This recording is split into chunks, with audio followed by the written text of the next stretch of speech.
No, I think we got it, dude. Ah, shit. All right. Let me delete that. Yeah, delete it. Ah, fuck. All right. Hold on. But you're also gonna have to check the YouTube to make sure we're live. All right. Hold on. I got it fixed, dude. I had to retype it in. Now it's not showing my post. God damn it. All right. I see it, dude. I see it. All right. All right. So let me go. We're so professional here. Let me make sure. Let me make sure we're on the YouTube. Our YouTube. Yes, we are. You see it? Okay. Yeah. Awesome. Mute it. And let me bring this up. Got it. All right. Can you hear me? Yep. All right. All right. So let me do the little intro. All right. Oh, okay. Okay. Hey, Schmackamagala, people, it is I, and yeah, for some reason that doesn't come out in the audio. I don't know why. But Could I do another one now? No, well, it does it all the time. But go ahead. Let's see. I'll try. I'll just have to slam this. All right. Oh yeah. That one was almost audible. Almost. Well, anyway, Ian, we are the American podcast, Rock and Metal Combat Podcast. That's right, America's podcast. Yeah. And chosen by more Americans than any other podcast. And yeah, dude, so we're here to talk to the people, but next week we're going to get back on the reviews. Yes. Which will also be on YouTube. Yes. Now, I would like to talk about the band behind me for a second. Yes. The Smithereens. Now, Ian, you may not know this, but you turned me on to the Smithereens. Yeah, because it was your pick of the week of their Beatles album. Mm-hmm. And this band is so awesome. I mean, it makes up for, your pick of the week was Gritty Politti and the Thompson Twins, Bananarama and shit like that. Love Bananarama. So I love the Beatles thing. I was like, oh, this is so cool. But I will say, no, I don't think they're better than the Beatles versions, but I will say I Want to Be Your Man is better than the Beatles and the Stones version. Because the Smithereens sings it like a man. High praise. Amazing. But recently, I've been getting into their original material. And holy moly, is this band amazing. They're the American Beatles to me, man. They sound more like the Beatles than any band from America. I think they have such catchy, amazing songs like Blood and Roses and Behind the Wall of Sleep and oh my God, something blues after blues. I don't know, man. I mean, all I know is I've been listening to this band nonstop this whole week. They're freaking amazing, man. How did you discover the Smithereens? Was it back in the 80s? Yes. Well, the first time I saw them, but didn't pay as much attention, was the film Class of Nukem High. They're in the college party scene right before, the fucking and the alien baby and everything. Great movie. Check it out. Class of Nukem High.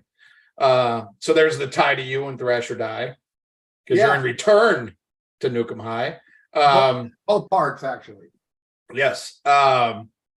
But I guess the first one I bought was 11, that had A Girl Like You on it. And I mean, just that's an amazing album. And then I went back, and found all the other shit.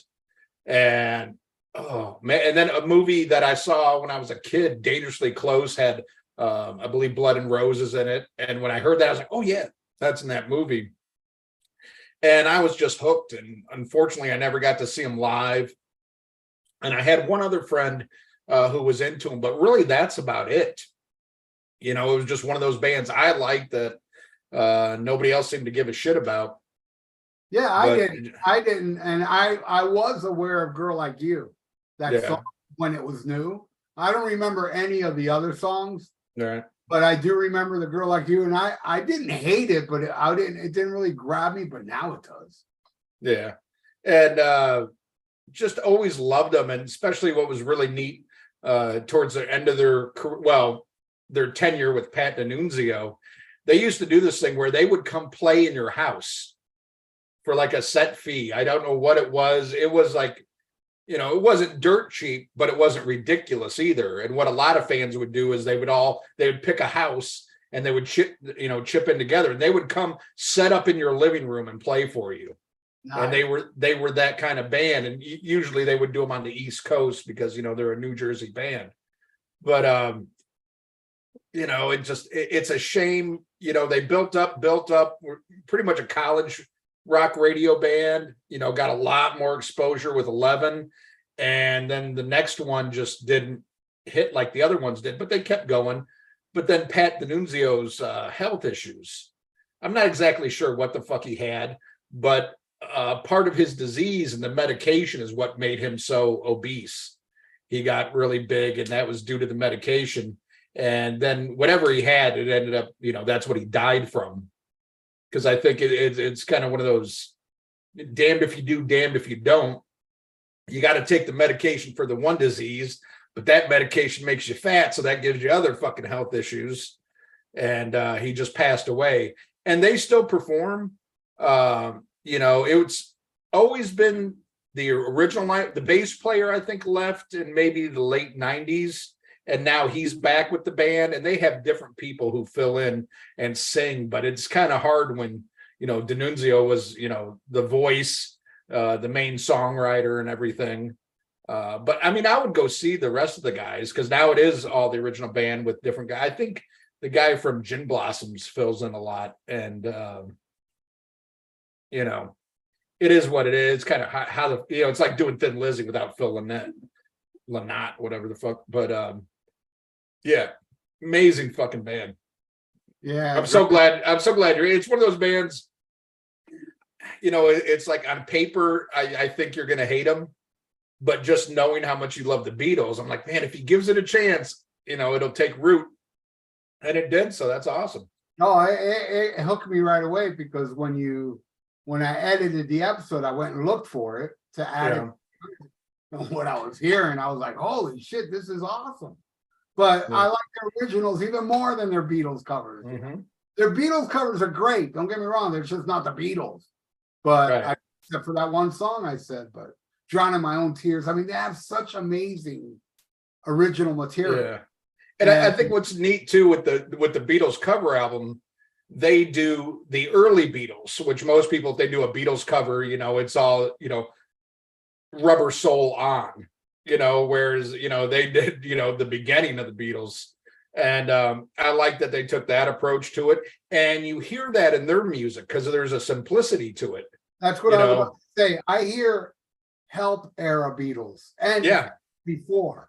I mean, it's so, man, it's like the public was retarded like me back then. Yeah. I didn't give a fuck. You know, I heard that song. Maybe I heard even more songs. Because they were on MTV back then. Yeah. But I didn't care for it, man. And now, back, God, it's amazing stuff. Yeah. And what I like that they took from the Beatles is not all the bells and whistles that you would know from the drug period of the Beatles. They, you know, they focused on hone your craft with your songwriting. Write a simple yet perfect song. Get the melodies right. Get the harmonies right. You know, and that's what the Beatles did in spades before they started, you know, taking all the drugs. I mean, they still did great afterwards, but they wouldn't have got there if they didn't have those perfect songs in the beginning. And that's what the Smithereens hooked in on. Ken Mills is a huge Smithereens fan. But yeah, I'd like, you know, nothing remotely metal about them, but goddamn, they're a good band. Way better than Scritti Politti. I'm sorry. Oh shit! I've never heard them, but by the name alone, they probably suck. Oh, you never heard Scritti Politti? I've heard of them, but I haven't heard. Yeah, me too. I don't remember what they sounded like. Scritti Politti sounds shitty. Who knows? They're probably awesome. But I like to say that this is going to be another episode where we chat with you all. Yes. And we're going to get back to the reviews, but the reviews will be both on Podbean and YouTube. So next week, we're going to do a review. I don't know if it's going to be live or not. Maybe you want to do live? Well, I don't know. I would kind of like that's the tough thing when it comes to album reviews. I love what you add when there's the music in the background and stuff like that, and our little bells and whistles that make the show click. So I would like we'll record it on video, but then you can work your fucking magic. Well, I think I should put it up on YouTube without music so we don't have copyright bullshit. Okay. Yeah, we can do that. But yeah, we can I guess do that and then have the bells and whistles on Podbean. Yeah. But release them at the same time so as not to affect the numbers, because I know I just put up our first live video, the audio version of it the other day. And it's done, damn good, considering, it's got thousands of views on, YouTube already. So, but yeah, we're going to do that, from now on, everything will be on video and audio, but these live things, I want to switch that over. That's when I know, and you guys have listened to this show, how late I am. When I say I'm going to do something, it's never on fucking time, like the t-shirts and stuff. I've got the Patreon. I just don't have it set up yet. But, we're going to move this live stuff to, for Patreon members and stuff. But we will have both stuff on YouTube and Podbean, going on now. So. All right. So basically what you're seeing now is a preview of our Patreon. Yeah. What you're going to get for that. And I'm sure, we'll do every once in a while, we'll throw a bone, just out there just to talk to people and stuff.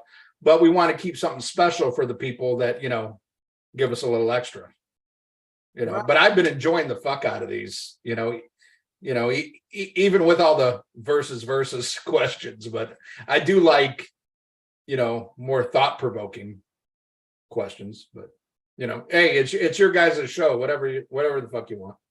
So you got it set up where you can see what the people are saying? Yes. Let's see. Let me go see here.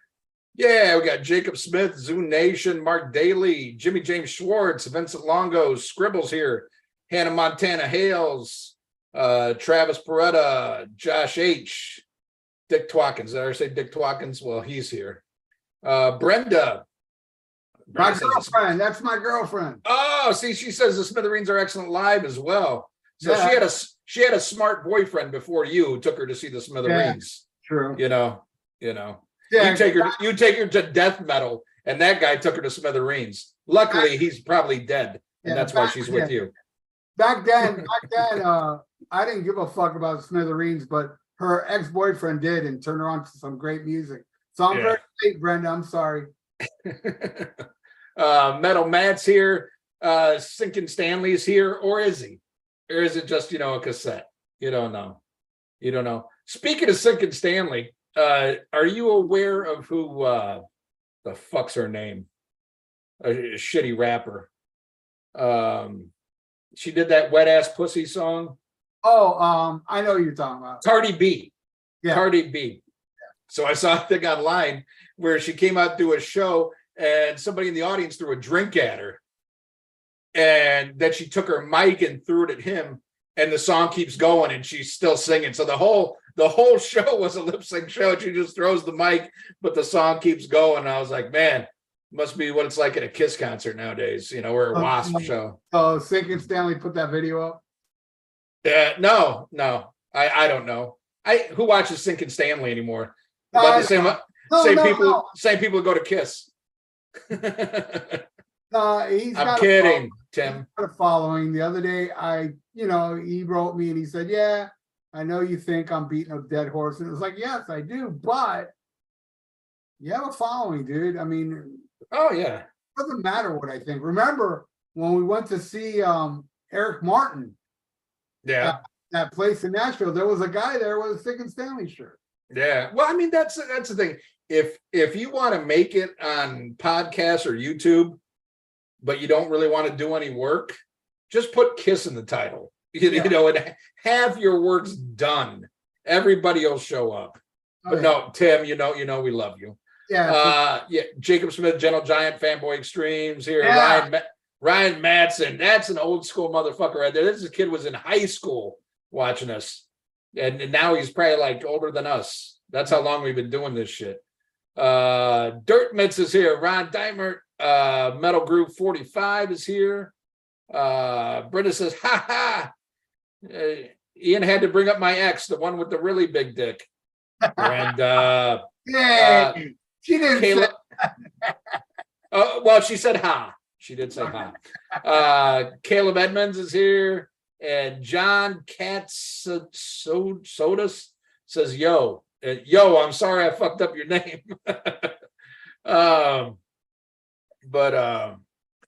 Yeah, so I mean, we'll take some questions. Oh shit, Ryan says middle school. Now I'm a middle school teacher. Oh, wow. Yeah, the school system's fucked when we got teachers there inspired by us. I wonder if he punishes them, like if they're bad. Does he make them listen to the old episodes with you know who? or put on Van Hagar. Here's your homework, and you better not hate it, you son of a bitch. Yeah. Mark Daly's here. Have you heard of the new 2.5 Men reboot? Oh God. Okay. Yeah, it's a joke he stole from me about another show that thinks they're America's podcast, but are not America's podcast. Anyway. Yeah, because there's a lot of people in America. Ryan says no, he makes them listen to 5150 if they're bad. So you're the reason all the kids are transitioning right now. Oh, all right. But yeah, I mean, we can see what you guys want to do. If you want us to do news, just talk. There's one thing I wanted to get into. A sad passing that just happened. Will Smith's wife committed suicide. Did she really? Yeah. That's the one who sang "Nothing Compares to You." The bald, the bald chick. Oh, yeah, sad story. Never got to see never got to do G.I. Jane 2. Yeah, sad story. Everybody became a Sinead O'Connor fan. I saw people changing their profile pictures, and when she ripped the Pope picture, that was a rock star move, which was true. I thought that was pretty radical that she did. Oh yeah. But at the same time, nobody's talked about Sinead O'Connor since then, and now everybody's coming out. It's the whole celebrity death thing. Everybody becomes an instant fan. Yeah. Well, I love that. It was Morrissey. That weird motherfucker. He called a bunch of people out, like, "Oh, you guys wouldn't say shit about her when she was alive, and turned her back when she, wasn't selling records or was controversial, and now you all love her." I thought that was pretty cool. Yeah. But then again, I mean, she did struggle with mental illness, and that sucks. Bipolar and stuff. And her son committed suicide last year. But she had 3 other kids. So don't be a bitch, One of her kids, his name is Mark Daly, and he's in the chat. Oh, let's see. I'm getting yelled at for skipping questions. Let's see. Jimmy James Schwartz, if you're going to introduce someone to the metal genre and you could only give them one album, what would it be? I would say Screaming for Vengeance. I'm close to you. British Steel. British Steel has the hooky, breaking the law, living after men, to ease people into it, and then they can get hit over the head with Grinder and Metal Gods and Steeler and The Rage. So that would be a perfect album to turn somebody onto. Not the best Priest album, but a great album to turn people into metal. See, I'd be too afraid once they hear United, they turn it off. That's why I went with Screaming for Vengeance, because it's a better album. Let's see here. Metal Matt, you skipped my question. It's about Sodom. I love sodomy. Let's see. Let me scroll back up here. What did Metal Matt say about Sodom? Hey, Ralph, you said last week Persecution Mania is in your top 5 debut thrash albums. Did Obscured by Cruelty come out before that? And what do you think of the first EP? Oh yeah, it did come out before that. And I love it. I think they're the best of the German thrash. Yeah. Love me some Sodom. I don't remember saying Persecution Mania was at first, but maybe I did with a brain fart. Zoo Station says we all know Queen Tube is America's podcast. Yes, in certain areas of the country, I'm sure it is. Let's see. The new Udo song, Saw G says the new Udo song Touchdown is pretty badass. It's awesome. Is it? I saw the picture and I immediately didn't listen to the song. Yeah, it's double bass fast. Okay. Killer All right. Mountain. I love me some Udo. Scribble, who would win in a fight, Jeffrey Dahmer or Ted Bundy? Ted Bundy. Jeffrey Dahmer seemed a little docile. No, wait. No, yeah, Ted Bundy, because he viciously killed those women. Jeffrey Dahmer would like inject them with stuff and get them all loopy. Yeah. To do stuff. So yeah, Ted Bundy was more aggressive. Yeah. Here at America's Podcast, we're Team Ted Bundy. Damn it. Let's see. It was a cool. Speaking of Ted Bundy, well, it had nothing to do with Ted Bundy, but there's a good new documentary on Netflix about cult leaders. That was pretty. Yeah. I watched episode 1. It was pretty damn cool. Oh, here's Mark Daly picking on poor Sinead O'Connor. He said, of course, her biggest hit was a song written by Prince. You know, and your wife's biggest orgasm was from a vibrator. You know, it's because of the music you listen to. And from Prince. Yeah. Prince gave her one too. Kept the heels on too. Sinead O'Connor said that Prince beat her ass. Did you hear about that? Yeah. I don't know if he beat her ass, but I think I read that he made her feel threatened. Is the way I just I'm not condoning or whatever. I don't know. If you ask me, I think Sinead O'Connor could have kicked his ass. Yeah, probably. Saw G says I mostly remember the song she had in Nightmare 3. It was actually in Nightmare 4. And that was the first time I heard her, and I liked that song. It was like Lay Your Hands on Me or something. I mean, I never bought any of her stuff, but I liked that song. And funny enough, her next album was the one with the big hit, and I never liked that song. And I never liked it. Even when Prince did it, I don't know, it's a fucking ballad. Ryan Madsen says, I definitely owe a lot to both you guys. The music you turned me on to and the philosophy of being true to who you are really resonates with me during some growing years in my life. Thank you. Hey, that's awesome, man. And Ryan, I mean, I've been following him ever since he's been following us, and school athlete and everything, doing good in school, and follows two dirtbags like us, but he's done something with his life, and now he's affecting small children. And hopefully better than we are. Did he turn into a woman? Because that seems to be the way to get it. No, he's all man, baby. Okay. He's all man. I know. I understand. It's easy to get a job at a school if you turn into a woman.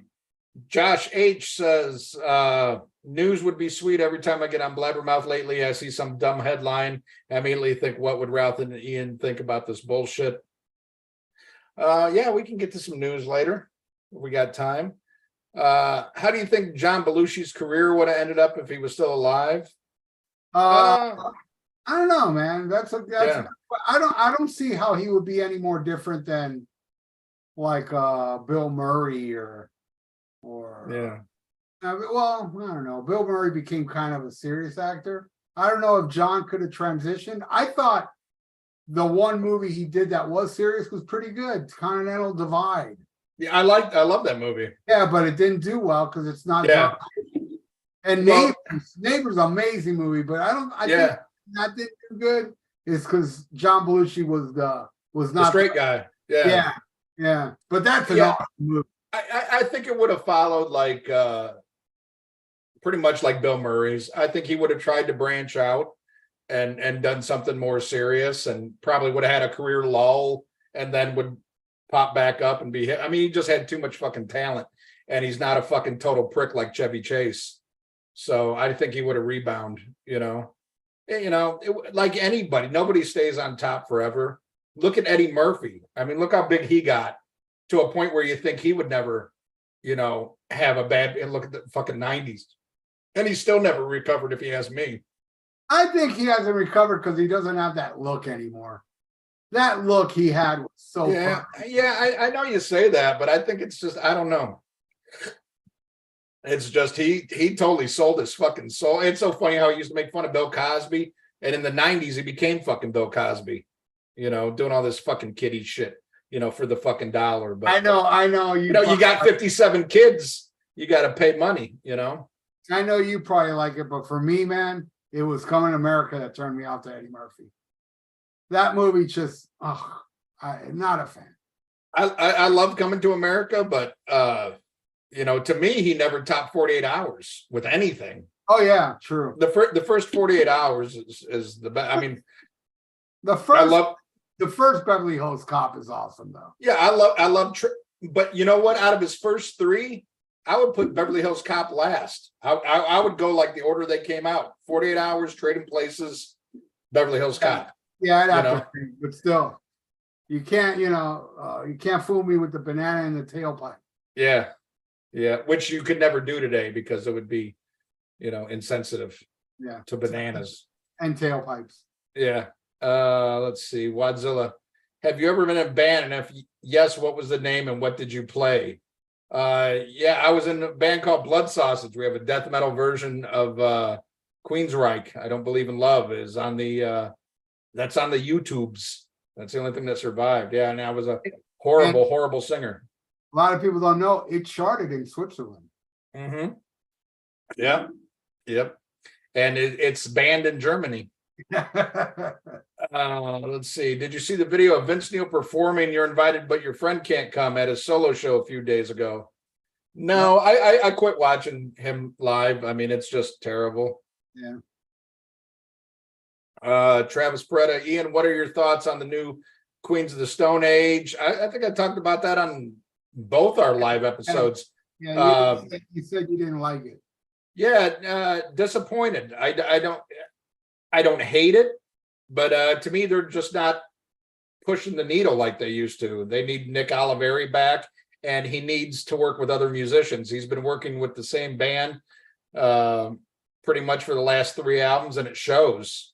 The genius about those first couple albums was all the different people and what they brought to it. All the songs were different, and I love that about them.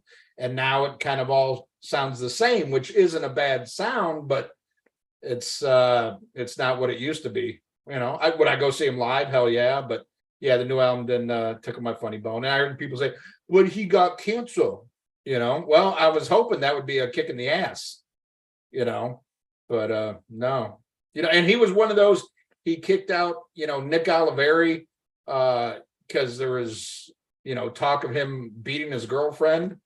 But I mean, look at what Josh Homme's, he kicked that chick photographer. His wife claims he was physical with her. Now, whether that's true or not, I don't know. But, that always, it's like when Marilyn Manson turned his back on Twiggy Ramirez because of allegations from 20 years ago. And then, look at what he's in now. It's so hypocritical, People fuck up when you find somebody you write good music with, give it a pass, I say, That's probably not politically correct, but it's all about the music. Well, Marilyn Manson abused me when I heard his music. Hey, yeah, there you go. Johnny Vogan. I've been waiting for the original reboot of the Terrence, Mark, and Jake Experience. Do you guys have any updates? Well, funny you should say that, because that segues into our next topic. I want to get into before we take more questions. Is cyberbullying. And Ralph, you and I have suffered at the hands of cyber bullies for years. I mean, we've really been picked on and, emotionally hurt, My poor me, cyber bully. Yes. I have not one, but two emotional support cats. It's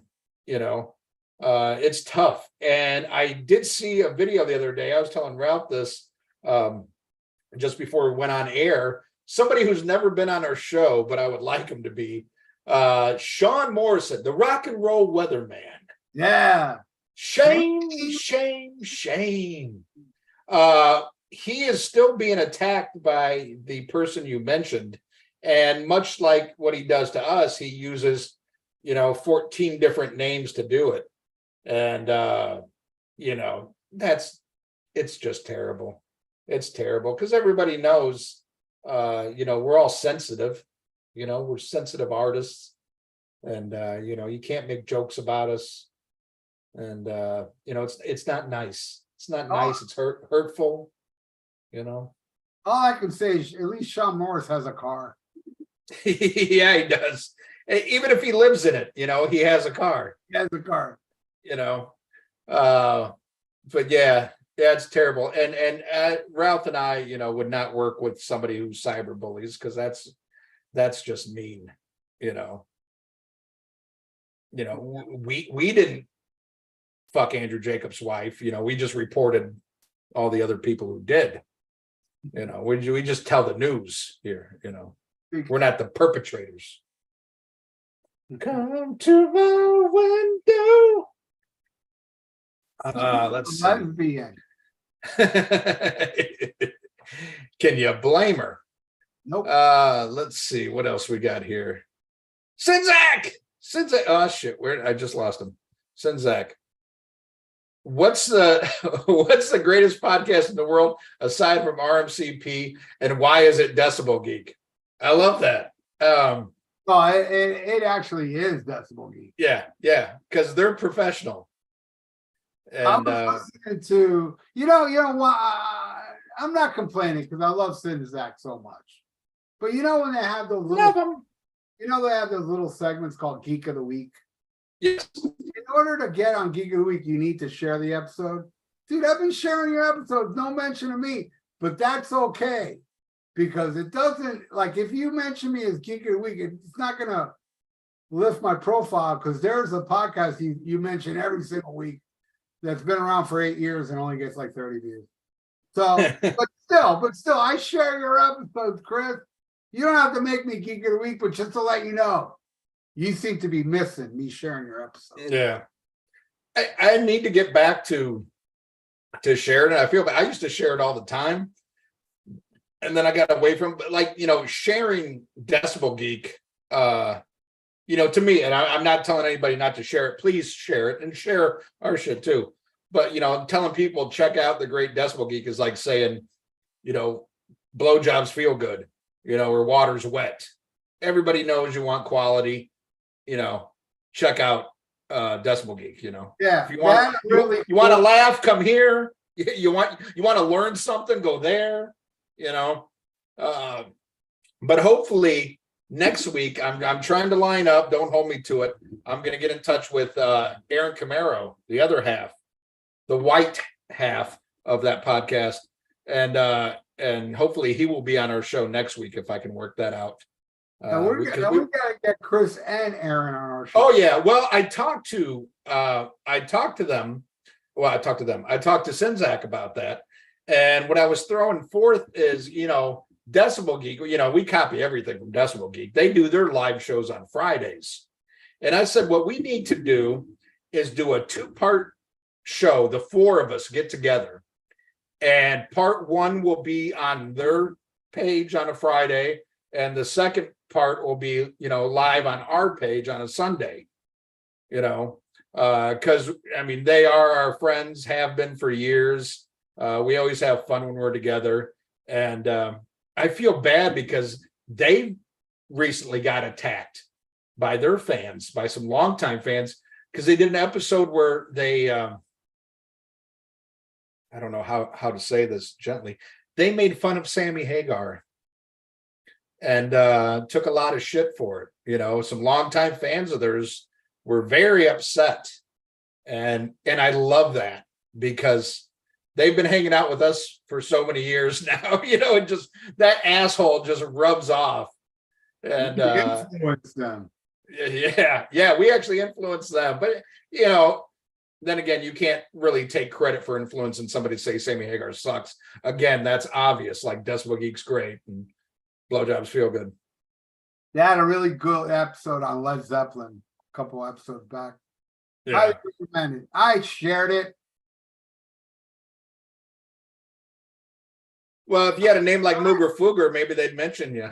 Yeah, I am a geek in the week in spirit. Yes. Yes. Well, you're going to get mentioned now, Yeah, but we had to dig for it. yeah. Look who's sharing your stuff.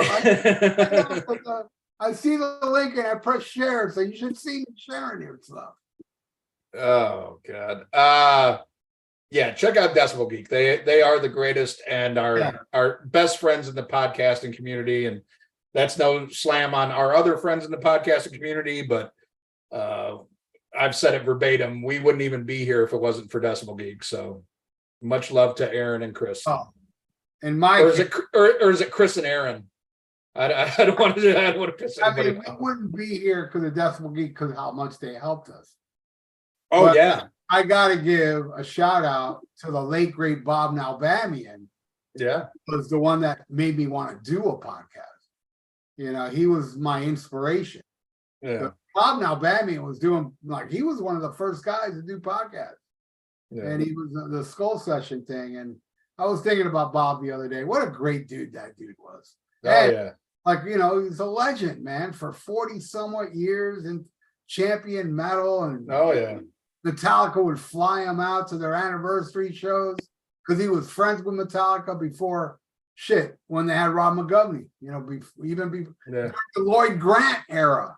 You know, he was friends with Metallica. Yeah, when they did the Real Black album. Yeah. But yeah, hey, I wouldn't be here without, you know, I'm not supposed to say his name, Clarence, you know, because if he wasn't so bad, I wouldn't look so funny, you know. So a lot of people have helped us along the way. But Lloyd Grant in that SUV. Stealing those votes. Mark Daly says, does my ass look fat in these pants? No, Mark, you're in incredible shape. Yeah. He also wanted to know, did we watch the documentary on the making of 1984? Of course I did. Yeah. I'm sure you did as well. Very well done. Mm-hmm. And I wrote a comment on there. You know, I liked and subscribed to this guy. I think he does a really good job. And I said, please just keep this shit to the Dave years. Nobody needs to relive that Sammy crap again. And he thanked me for subscribing. And hopefully he hears my advice. Nice. Let's see. Hannah Montana hails. Ian, do you still like The Dirt? Are you referring to the book or the movie? The movie, man. The book's awesome. The movie sucked. You liked it. Yeah, I love the movie. I love it. It's better than listening to Motley Crue. That's not saying much. Jimmy James Schwartz. If Ference and Andrew Jacobs started a boy band, what would it be called? Girl. Let's see. Girl band. Favorite John Candy movie. Scribble wants to know. That's a hard. I love John Candy. But would be my favorite. What's that?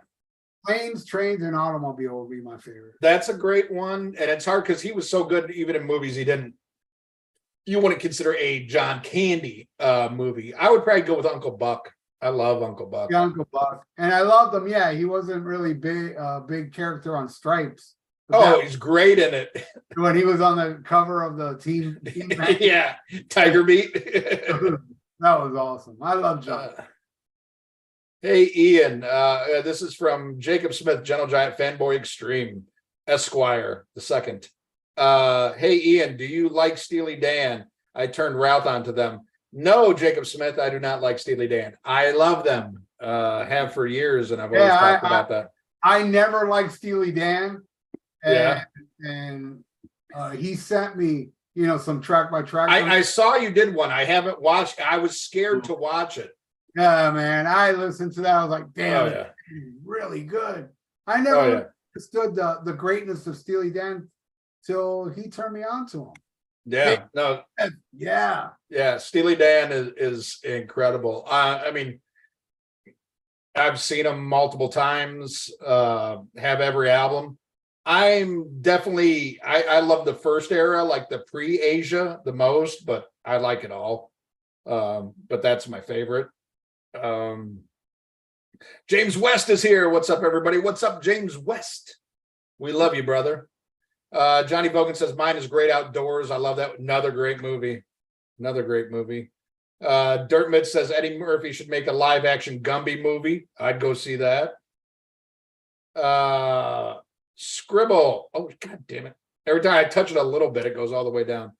What the fuck did Scribble say? What's your guys' top 5 favorite podcasts? Any genre? Decibel Geek. Yeah, go ahead. I'll get mine after. I would say the one that really inspired me is, and I don't believe they're together anymore, is History Science Theater. That's the one when Ralph came to me about doing a podcast, I had no idea what one was. You know, I knew what YouTube shit was. I didn't know what podcasts were. And I checked out History Science Theater. I believe they're from Canada. So, you know, they're nice. But they were really funny. Unfortunately, I think that's a prime example of why you should never pin yourself into one band or one genre. Because, I mean, they did it all. And they did it well, but you run out of kids. What the fuck is there to talk about? They're not even that good a fucking band. Jesus Christ, you know. But you know, it's a shame, but that's why you never limit yourself.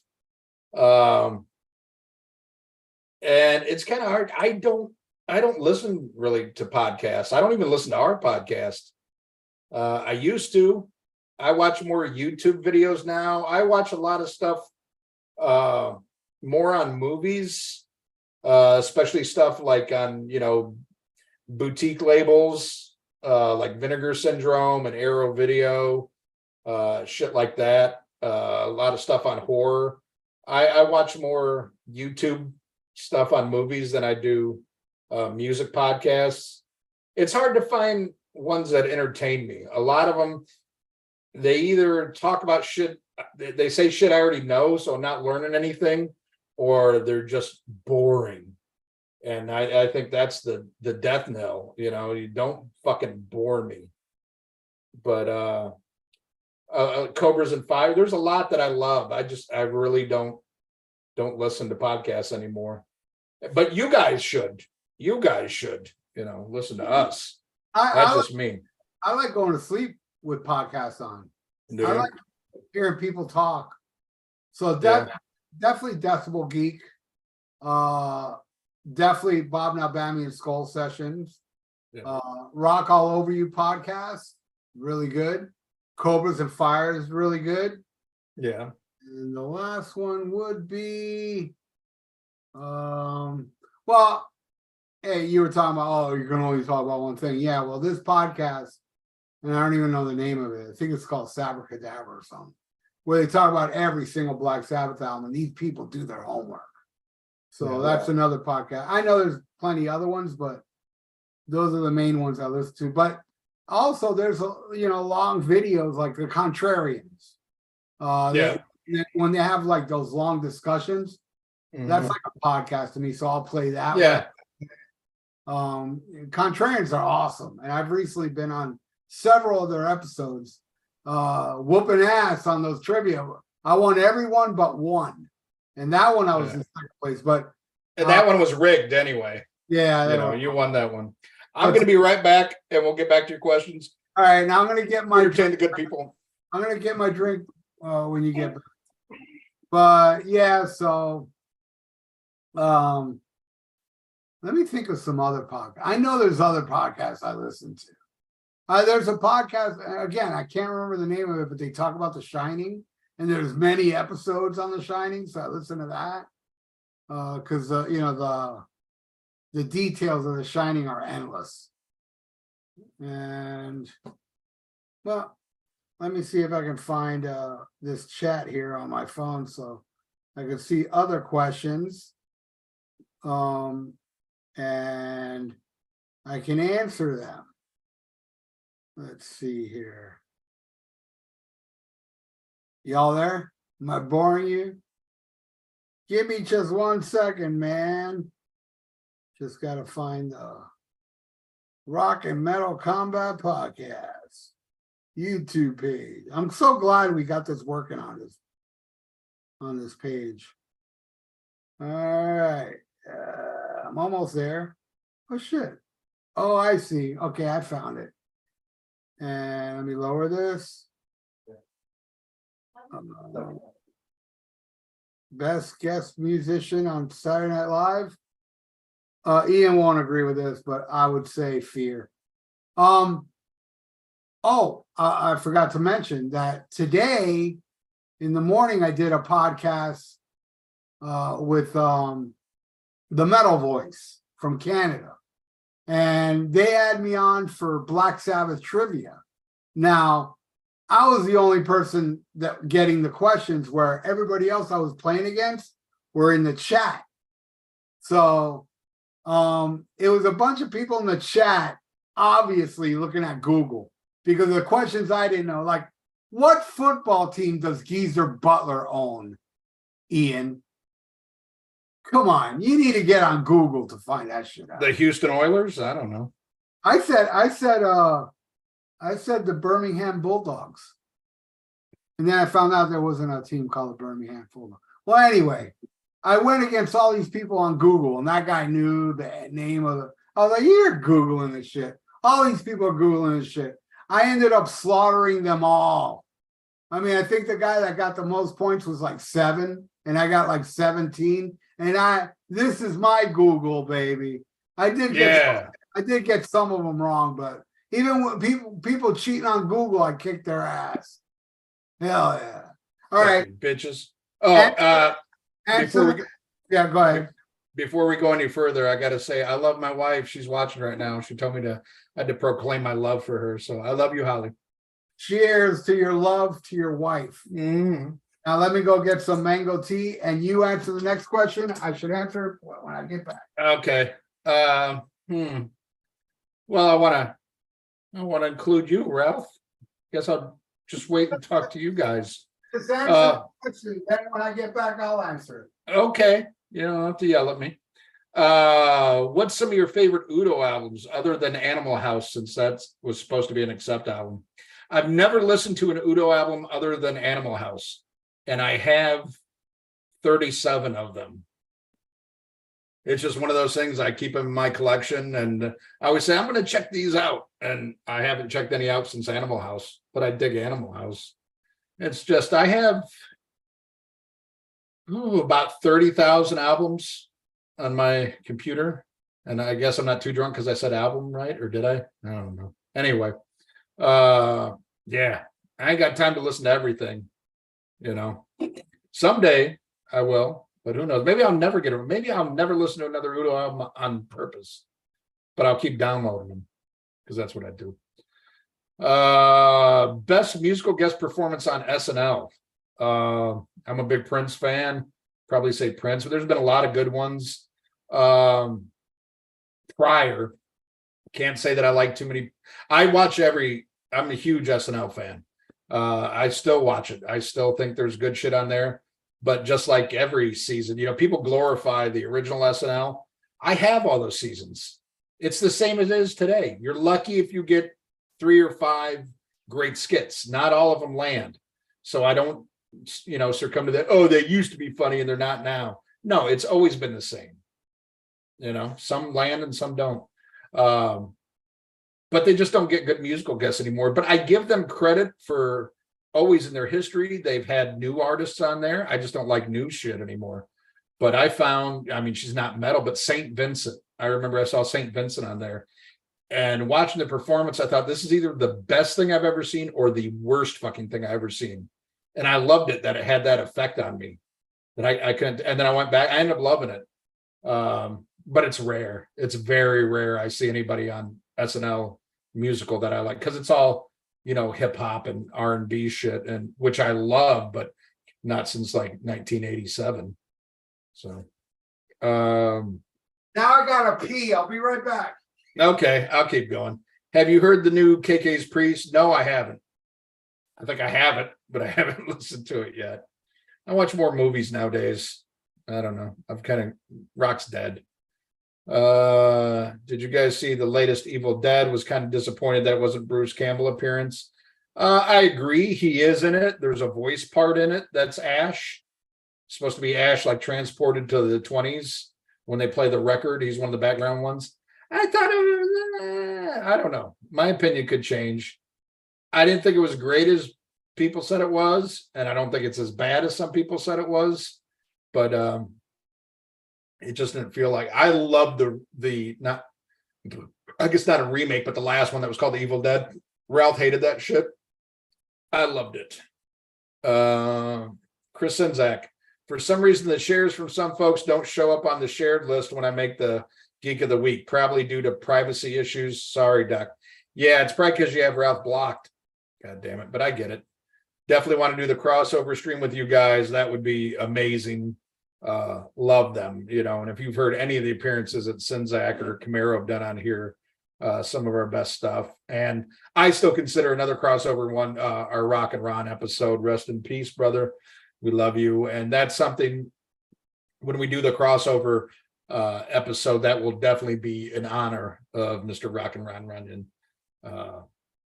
Miss you so much. Let's see. Best musical guest was Fear. They got barred right after. Yeah, that's a great appearance from 1982 when everybody said it was horrible, but Eddie Murphy was doing pretty fucking good on there. Would love to see Pete Pardo on the show with you guys. I would love to have Pete Pardo on here. Pete is kind of the anti us, but I respect Pete. He's just he's a nicer bloke than us, but you get farther in this business being nice. And Ralph and I just say, fuck that shit. We want 5 people who listen to us. And 5. Yeah. But are you a fan of Pete Pardo? Oh yeah, I love Pete Pardo. Yeah. Yeah, I don't know if he would do the show. I really don't. I watch him all the time on Fridays when he talks with Martin Popoff. Yeah, about some shit. Yeah, and I like when he has those round tables and they talk about their favorite album of this year, or, you know, stuff like that. Oh yeah, no, he does great. I'm surprised Martin's come on. I feel bad because I was on your live stream with Martin, who was on our show. But yeah, Martin hasn't been back since I was on there. I feel responsible for that. No, I haven't asked him. Oh, okay. I don't like bothering Martin. I mean, I'm so honored that Martin would do my show. Oh, yeah. That when I do ask him, it's a long break between, you know, because I don't want to be this annoying guy that wants him on all the time. But yeah, Martin is aware that Almost Human kicks ass and there's a lot of fucking subscribers. So, of course, and I've seen Martin do shows where they have like 200 subscribers. So yeah, he's a great dude, and I respect him. Like I said, I've been buying his book since the 90s. I'm a huge Popoff nut swinger. Yeah, I want to tell everybody out there, the Martin Popoff drinking game. Take a shot of whiskey every time Martin ends a sentence with right. Okay, I'll try that. Buy some whiskey. You'll be legless. James West says, God, I hate spammy. And that's why we love you, James. Well, one of the many reasons we love you, James. Hannah Montana says, how would you rank the 5 Accept albums with Mark Ternillo? I'd say the last one's the worst. Best one, Blood of the Nations. Then, what's the one? Rise of Chaos or Stalingrad? Stalingrad, I put number 3. The second Battering Ram. What was the one with the bull on the cover? Forgot that one. Well, that one I would put second, then Stalingrad, and then that Chaos thing, and the last one was horrible. Yeah. The last one started good. Great opening track. And then I think it was like 2 good songs. The rest was like, Yeah. I mean, I don't mind any of them. But the one that really stuck with me that I go back to is Blood of the Nations. That's Stampede. That's the album. Yeah, Stampede. Yep. That'd be my second favorite. Yeah, Blood of the Nations, though, is fucking killer. That's the best one. Let's see. James West says Decibel Geek does rule. Yes, they do. Ryan Masson. I remember asking my dad why he didn't have Van Halen albums after 1984. He said they aren't good. My dumb ass went out and bought them and was horrified. Then I destroyed them and uploaded on my Facebook page. Please link me to that. Who else did that? Was it Ryan Russell? Somebody did that when I encouraged people to burn them. And was it Ryan that did? Somebody did it with a Michael Myers mask on, and they burned it in the thing. I remember that video. Yeah. Well, the best was Eric Cinnamon. Eric Cinnamon, when I did a visit back home, I went to his house, and I went through his cassettes in his garage, and I saw he had a Sammy Hagar cassette, and I just grabbed it and I looked at him, and he looked at me like a puppy dog who just got caught, shitting on the carpet. And, and he just snapped it and started ripping out the tape and looked at me and put his head down. It was awesome. Yes. Put yourself destroying any Sammy Hagar stuff on our page. That would be phenomenal. And Father knows best. That's why he didn't buy it. Yeah. That's why you turned out so good. It ain't us. It's your dad. Yeah. Pete Pardo is a cool guy. Yes, he is. Hey 19 is a perfect song. Yes, it is. Amazing song. On a not amazing album. That's probably my least favorite is Gaucho. But I love that song. Do it again. Yeah, that's amazing. Jimmy Page's favorite guitar solo is it Do It Again or Reeling in the Years? I think it's Reeling in the Years. Jimmy Page still to this day says it's favorite guitar solo of all time. Awesome. Amazing stuff from Jeff Skunk Baxter and Denny Dias. But I mean, fuck, man, with Steely Dan after those they were like a band for the first couple albums, and then it was just like Walter Becker and Donald Fagen they would just find the best musicians and whatever suited that song. A lot of times they would bring all these musicians in there and they would all give them a crack at it. And no, this guy works for this song, that guy works with that song. It's audio perfection. It's amazing. It makes the Beatles sound like a garage band. I mean, it's really good shit. The VH documentary was excellent. I agree. Ryan Masson, I guess AI didn't support the doc, or Al. I'm sorry, Al didn't support the doc, but David Lee Roth is backing it, so it can be posted. And that's a shame Al didn't like it. I thought it was very well done. Dirkmitz said he saw Oppenheimer and talked to me this weekend. Both really good. Can't stand TV shows. I really want to see Oppenheimer. Problem is I just hate going to movie theaters, and I have a projector, and I'm getting a like really nice one, but I've got a decent one now, and I got like a 150-inch screen in my backyard. I'd rather do that than deal with cocksuckers on their fucking cell phones. But I do want to see Oppenheimer, and I heard good things about Talk to Me, which looks like shit to me, but I've heard some good reviews, so glad to hear it was good. Horrible Kiss song. Yeah, I said it. That shit sucks. That shit sucks harder than fucking Ace sucks at Peter. Yeah, and you know me, I'm an Ace defender, but I can't defend that. And the two other songs on the mask are even worse. Yeah, that's right. I said it. Yeah. Caleb Edmonds, I missed the Great Vieira Vault podcast. That was a great show. Yeah, but between this and my YouTube. Yeah, you do a lot. Yeah. Let's see. Thank you, by the way. Thank you. Says, nah, you never bore me, bro. I love hearing you. Okay, good. Agreed, Caleb. Ralph, do you remember your listeners' corner on your show? We did an episode on Randy Rhoads. No. A listener's corner on my Vieira Vault? I don't know. I don't remember. I'm pushing 60. I got a bad memory. Vincent Longo says, do you think Kurt Russell could play Snake one more time, or do you think he's too old? I think he could do it. It's more a question of the story and the budget John Carpenter's given. I mean, Escape from New York is one of my favorite. I'm a huge Carpenter nut swinger, but Escape from LA, wasn't good. No, I mean, and the CGI was terrible. And Carpenter defends that shit. He says it's a better movie. And I don't know. If that's what he's saying now, I don't know if I trust him. And that last movie he made, The Ward, was fucking horrible. Even though I defend Ghost of Mars to the fucking grave, I think it's a great John Carpenter movie that people sleep on. But I think it needs a great script and it needs a budget, something that Hollywood is not going to give them. So I would say let it go. I mean, there's been talks of a remake for years. And unfortunately, the last time, oh God, who was going to be Snake Plissken? I think Clive Owen was going to be Snake Plissken. And no offense, but no. Just like The Rock wants to do a remake of Big Trouble in Little China. No. It just sucks that there's so many of John Carpenter's films that people didn't get behind when they came out, and that affected his career.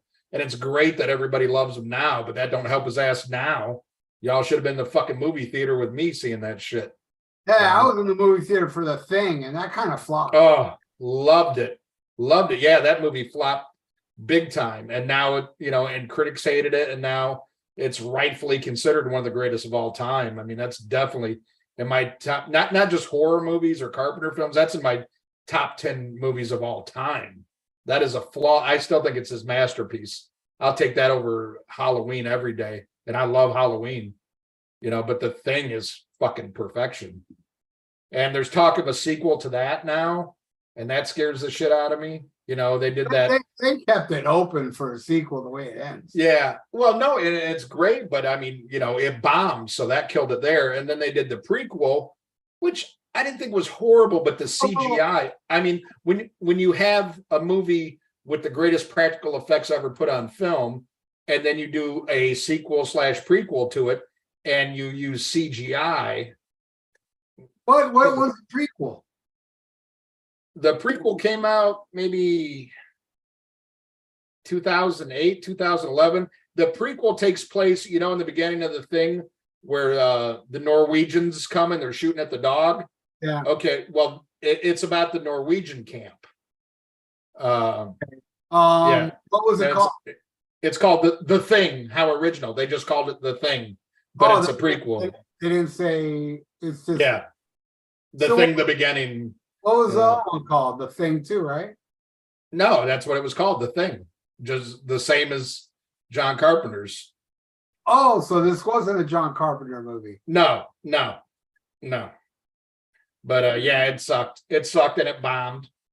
But I would love to, back to the question, I would love to see another Escape, but it would have to be on par with the original. And how do you do that without Lee Van Cleef? Scribble, do Celtic Frost deserve some credit for helping create thrash? No.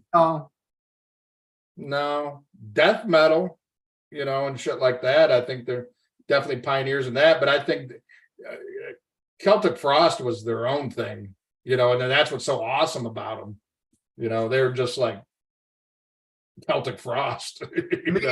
Metallica's the first thrash band, but if you want to talk about thrashy stuff before Metallica, except Fast as a Shark, Queen, Stone Cold Crazy, Black Sabbath, Symptom of the Universe, but that's all proto thrash. Kill 'Em All, to me, is the first thrash album. And we both agree that Hellhammer should be called Shithammer.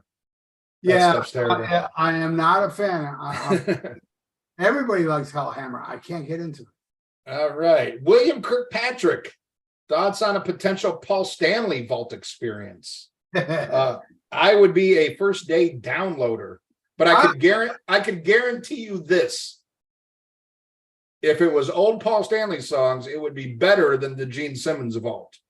I don't know about that, Ian. I would say the 70s portion of the vault would be better. But later on, I don't know. Shit that didn't make Crazy Nights. What was that? Sword and Stone, whatever. I love that song. No, you don't. I do. You're subliminally retarded. No, I'm full-blown retarded. I don't try to hide that shit. I'm just straight up retarded. I will say it's not worse than what's on Crazy Nights. It's at par. but yeah, I wouldn't pay whatever it'd be. And as much as I loved Paul, he'll always be my favorite member of Kiss. I met Paul already. Wasn't that great of an experience, and I wouldn't. There's no way I would pay whatever he would charge nowadays. I was watching a video today, and they were talking about it's horror con season, and I've always wanted to go to one of these Comic-Con horror cons, but it's ridiculous. Okay, it's cheap to get in, but if you want to meet anybody, you pay through the roof. I mean, a lot of these stars, okay, to get your picture taken with them can be anywhere from $60 to some people charge $300. And then if you want an autograph, it's double. I as much as I'd like to meet these people, I would not pay that shit. I've met too many people just being at the right place at the right time. I wouldn't pay for that. I think it would lessen the experience if I knew that I had to pay that kind of fucking money for that shit. And that sucks. If I did go to one of those, it'd probably be more to go for merch and like buy 4Ks and Blu-rays. But to sit there, probably the only person at this point that I would pay to meet, and I would be Roth. And even then, I don't know. I was just saying that last night. I went to a show last night with my friend, and we were talking about who would you like to meet. I said, man, David Lee Roth. I don't care how wacky he is. Right. I want to meet that guy. But you know who I would pay? I would pay to see Roth. I'd also like to pay to meet Cheech and Chong. Yeah. They're old. I'd like to meet them now. I know Chong's had, didn't he have cancer at one point? He's had all kinds of shit, but Chong lives a very healthy lifestyle. You see the movies and everything, but even look at him, he's ripped. Yeah. He's always been into bodybuilding, and he eats healthy and stuff. And he's a pothead, and a lot of that's exaggerated. But he's not like a hard drug user or anything like that. He lives a very healthy lifestyle. Cheech and Chong would be amazing.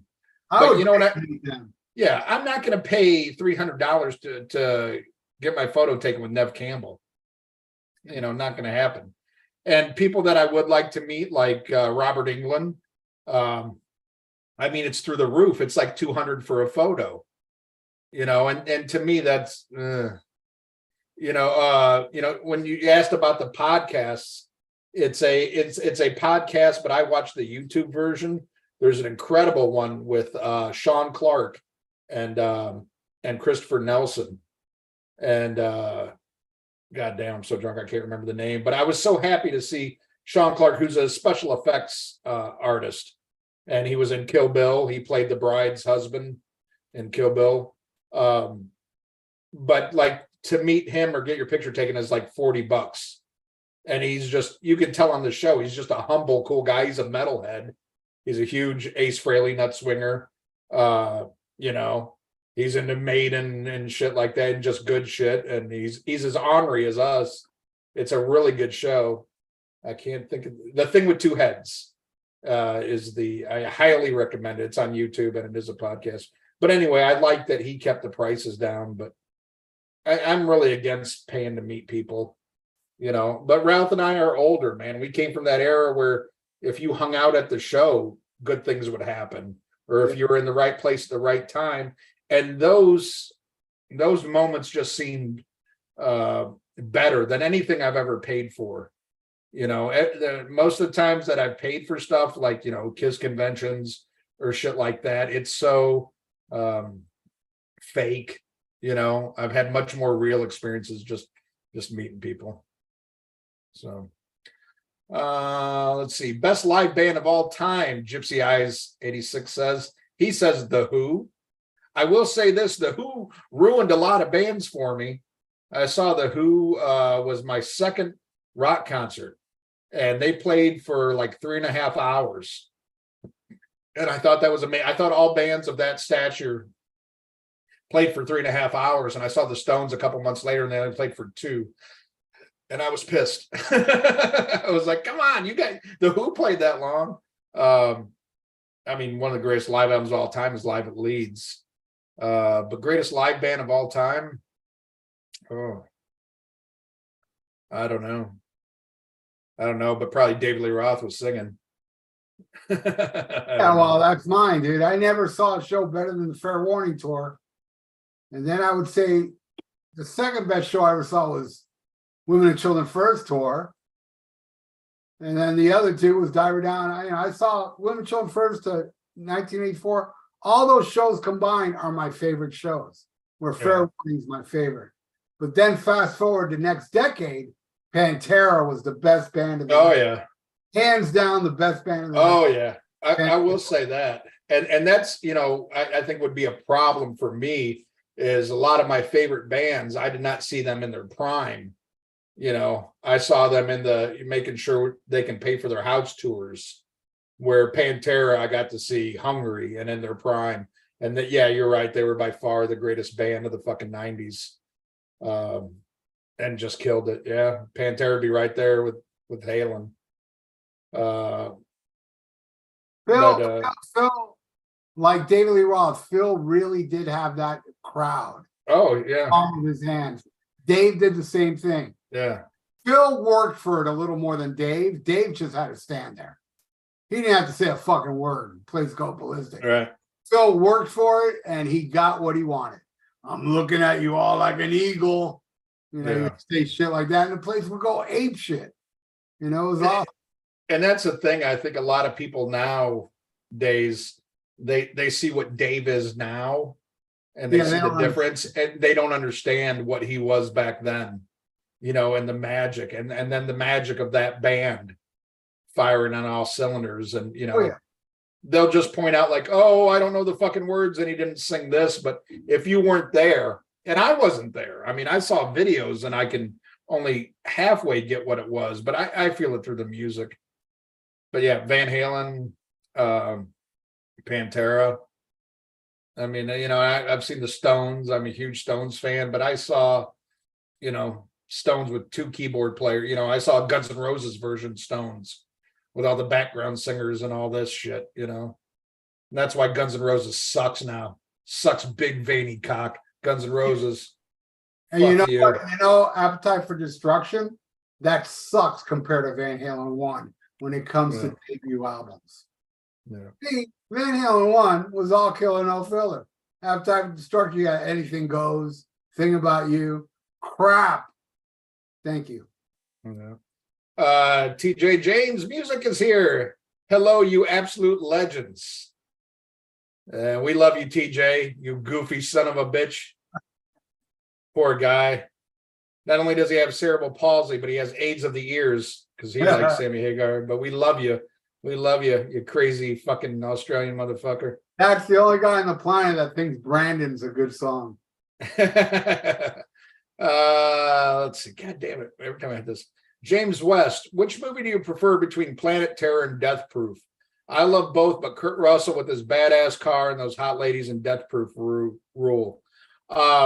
I love them both. I think they're both great. A lot of people will always say that Death Proof is the worst Quentin Tarantino movie. And I say maybe, but it's still awesome. And that's how great Tarantino is. But I think it was the wrong order. I saw Grindhouse in the theaters, and I think they should have put Death Proof first, then Planet Terror, because Planet Terror was so over the top and bombastic and shithouse crazy that if you saw it in the theater, Death Proof seemed a little tame, kind of, but I still enjoyed it. I love both those movies. It's hard to pick a favorite because they are apples and oranges. Yeah, I love them. I think they're both great. Are you a fan of Grindhouse, Ralph? I love Death Proof, but I will tell you, first time I watched it, I didn't like it. Too much dialogue. Then when I revisited it, I love the dialogue. Yeah, a lot of people's complaint. What did you think of Death Proof? I mean, Planet Terror. You know what? I own it. I watched it once, and I don't remember it much. I got to go back and watch it. I don't. Like I said, bad memory. I did see it because I own it, but I don't remember it. Was that guy John Leguizamo in that movie? No, no, it's not John Leguizamo. God damn. I guess you think Mexicans all look alike. Who was it? I forget his name. He's the Mexican dude from 6 Feet Under. That's what I know him as. I'm allowed to do that because I'm a state. Yeah. Purple Floyd says the Accept album with the bull on the cover is called Blind Rage. No, it's called Stampede. No, Okay. maybe he is right. Yeah. Don't they have one called Stampede too, though? Or no, Stalingrad. I don't know. I don't fucking know. Stampede was the one with the bull, but I guess I'm wrong. It's Accept. It all sounds the fucking same except for Eat the Heat. the Mark Daly's favorite Accept album. No, that didn't sell. Mark Daly wouldn't like that. Oh, okay. Scribble says favorite Immortal album, Sons of Northern Darkness for me. Pure Holocaust for me. Yeah. I don't fucking know. That sounds like some fucking nerd shit. Were they like corpse paint and shit? Yeah, it's to me the greatest black metal band ever. Oh yeah, better than Burzum. I hate Burzum. I hate that fucking. I just can't stand Burzum. You know, Florence likes Burzum. Yeah, really. They didn't sell anything. How can you like them? I guess it's just the Nazi shit they stand for. To me, I'm not the biggest black metal guy, but I love Immortal. That's my favorite, and I love Emperor, early Emperor stuff. Yeah. Scribble again says, weird question. Do you guys remember where you were during 9/11? Were you fearful that your city would be attacked next? What was the feeling? I remember vividly. Yeah. I was in my condo, and I was on the internet, and that's where I saw it. I woke up kind of late that day. I think the first plane already hit. So when I turned on the internet, they were talking about the first plane. And, I just thought it's an accident, But then when the second plane hit, I was like, holy shit. And the real weird thing about that day was my dad bought a hotel and made a hardware store back in 1979. He sold the hotel and we were moving everything out of the hardware store that day on 9/11. Yeah, I remember vividly. I was at work in Florida, and we were in like an industrial place. It was all warehouses and shit. We were adding a new service, and the guy I was working with, I was a helper at the time. The guy I was working with, he's on a backhoe, and I'm down in the ditch with a fucking shovel. And the guy came running out saying a plane just hit the fucking World Trade Center. And then he came out and said another plane hit the World Trade Center. And we're like, what the fuck? And then he came out and said the plane just hit the Pentagon, which is all I need to know, that a lot of this shit's a conspiracy, because a plane did hit the fucking, something hit the Pentagon. I don't think it was a plane. I think it was a missile. Anyway. No, there was a plane that almost hit it, I think. Yeah. I got a lot of thoughts on 9/11 we won't get into, but anyway. The story I heard about the plane that was going to hit the Pentagon, it was like some brave passengers fought the terrorists, and it crashed before it reached the Pentagon. I don't believe that shit for a minute. I believe it was shot down, and I think they just didn't want to say they shot it down because of the innocent people that were killed, and I get that in a way. But look at the lives they could have saved by shooting the plane down before it had a chance to crash into something. So I agree with the decision, but I think it's one of those where they lie for the greater good, just like the UFOs. But I can go on with my fucking conspiracies. But anyway, what was fucked up is I was working with a Vietnam vet who was freaking out about it. Like he was having flashbacks, like it's World War III. I mean, he's losing his fucking shit. Big John, huge motherfucker, man. Yeah, he was losing his shit. And we eventually got called back to our shop and we got let go early. But I still, in the midst of all this, and I remember there was like, I'm driving down the road and there was people from the newspaper in the intersections giving out free papers, letting people know what was going on.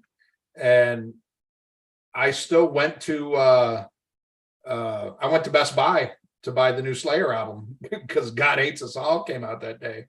I still went and bought it, and then I went and bought beer because I was like, if World War III is starting, I'm gonna have some beer. So I went and got me a 12-pack of St. Pauli Girl before I went home. But yeah, terrible day, you know. Right. Great question. Let's see what else we got here. Jimmy James Schwartz says, listen to Black Sabbath Forbidden for the first time today. I feel violated. Well, if you want to feel better, listen to Tear. It's even worse. No, that you're wrong. Listen to Third. Okay. Tear is Yeah. off. Go listen to Tear. It rules. Avoid Third. Ryan Manson says, I think it was on the Dr. Fuck show on that metal station. Must have been that thing about Randy Rhoads he was talking about. Oh, okay. Yeah, I kind of, you know what? I kind of do remember that because I did that on the anniversary of either, I'm pretty sure the anniversary of death or maybe his birthday.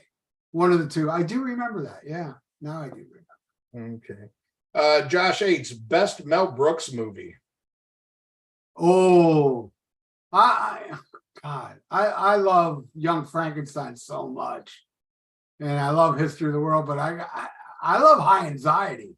I love High Anxiety. Yeah. I'm a huge Hitchcock fan, so I love High Anxiety. I'm gonna have to go Blazing Saddles now. Yeah, I mean, it's really like if you want to do, he's got, you know, a lot of great ones, but I mean, it's really a battle between Young Frankenstein and Blazing Saddles, which both came out in the same fucking year, if you can imagine that. But man, that's just like what day of the week it is, because they're both just such amazing comedies. And what I think stands the test of time, they're both PG movies. Now, granted, you got away with a lot more. You could do more in a PG movie back then. I mean, Jaws was PG, for Christ's sake. But you know, the humor and the fact that, you know, neither one of them, especially Blazing Saddles, could be made today in this horrible fucking climate. But I don't know. One day it's going to be Blazing Saddles. The next day it's going to be Young Frankenstein. I mean, they're both perfect fucking comedies. Amazing. And the thing with Blazing Saddles is, as much as I love what Cleavon Little did, and I take nothing away from, you know, his performance and delivery, but you can only imagine if it was Richard Pryor, who it was supposed to be, you know, who still co-wrote the movie, but was so fucked up on drugs, the studio wouldn't allow him to be in the movie. Love them both. Mel Brooks is a fucking genius. Hannah Montana says, what do you think of the Mammoth WVH singles for the new album? Haven't heard any of them. Don't care. I heard one and I really liked it a lot. No, okay. Well, he totally did his dad in the guitar solo. It sounds like Eddie Van Halen guitar solo. Good song. I can't remember the name of it. Yeah. I'm a fan of his. I mean, I want him to succeed. I want him to lose weight and get healthy. I worry about this kid. But his music, it does nothing for me. But you know what? It's okay. I'm an old fucking man. You know, he's a young man playing the music he likes. And I think that's great. He's never going to be his dad, and he shouldn't be forced to be that. And I respect the fact that he follows his own path. It's just not, it's not my scene, man. You know, it's not my kind of music, but I root for him and I wish him nothing but the best. But what I heard off that first album was, yeah, it wasn't for me. Travis Peretta, I was honored to be on Rock All Over You talking about Peace of Mind with Iron Maiden. Have a good night, guys. That's awesome. That's awesome. Very happy for those guys. Podcast. All good dudes. Yeah, they are. Ron Dermott says no more remakes and sequels. Enough already. No, I think that's awesome. And I think, you know, between the recent superhero movies, you know, just tanking and sequels tanking, and then you see the success of Oppenheimer and Barbie, even though Barbie is kind of, you know, it has a built-in audience, but people seem to love it. It seems to be cool, the reviews I read. I mean, that's something I'm not going to go to the theater and see, but I love the success of seeing what Oppenheimer's done. a 3-hour movie that's not a superhero movie. What's that? What's that movie about? Oppenheimer. Which Oppenheimer is about the man who invented the atomic bomb. Okay. The one dropped in. It's a Chris Nolan film. Which I'm a huge fan of his. And it's, to me, it's like going back to the 70s. It's not an hour and a half movie that's just something to pass the time. It's more, what movies are supposed to be. Now, So it's a movie about a guy that invented the atomic bomb, you said? Yeah. But it's a movie about Sammy Hagar? Yeah. But no, I love that it's more traditional cinema, and I think that's been missing. You don't see studios making real movies anymore. It's just like, hey, we know people will pay to see superhero shit, so let's put a man in some tights and not even try.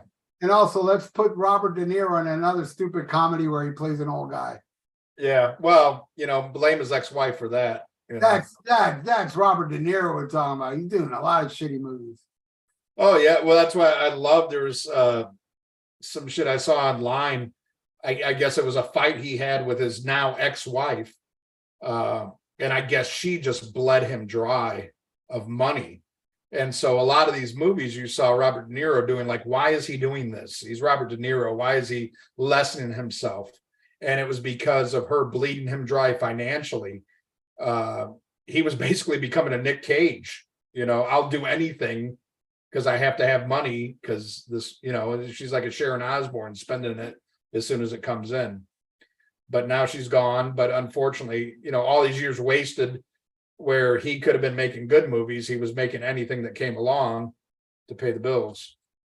But I say great with sequels and remakes. Let's see some original shit. But then again, the flip side of that, the climate we're in with the political correctness bullshit, and I don't know if the new generation, and sorry to you younger people if you're cool and hip, but most of you are really fucking lame and wouldn't know a good movie to hit you in the fucking head. Wouldn't know fucking an original story or a good fucking song. And I'd like to think that I'm right on that, but maybe I'm just a grouchy old man, and every generation thinks their shit, was great and the other shit sucks. But I think most people agree now that, current movies and music really suck. Hey, well, a fact is that music is not even real now. It's computer generated. That's what the kids like, is music that does not require musicians, like DJs.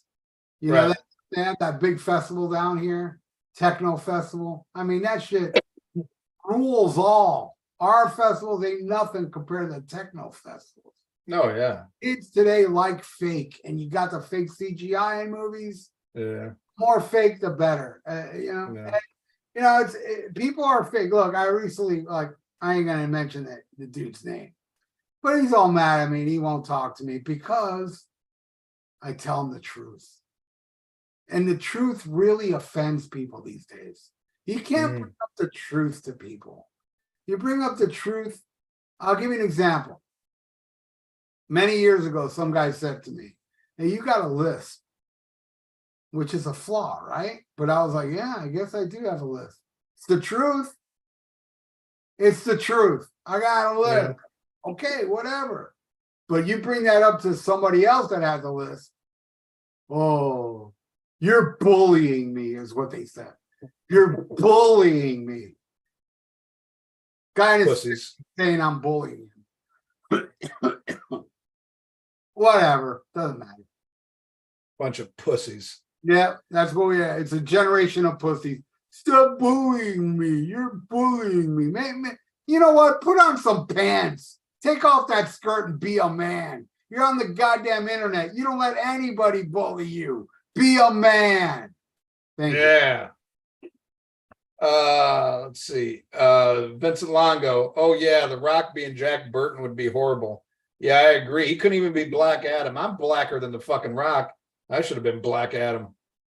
That shit was terrible. I don't keep up with superhero movies. I never liked superhero movies. I dug the one with Superman with the three people in the triangle. Yeah, Superman 2. That was a good one, and Yeah. Jack Nicholson Batman was okay. Yeah. That was it. I gotta admit, I like a lot of them. Not all of them, but a lot of them. But that's all there is anymore. Give me some more than that. Or, you can't even make a fucking decent comedy these days because of fucking, political correctness. And I know you hate the movie, but I watched a really interesting video on like why you can't get fucking Revenge of the Nerds anymore, because so much shit's considered like, oh, that's rape and that's this. It's a fucking comedy. It's fucking nerds getting back at being picked on. It's a fucking comedy. It's not real life. So I mean, what do you have out there? It's just a bunch of shit. Go watch movies from the 70s. They're a whole lot fucking better. Hell yeah. Future Squash. Very late, but just saw this now. I didn't get informed about it until just now.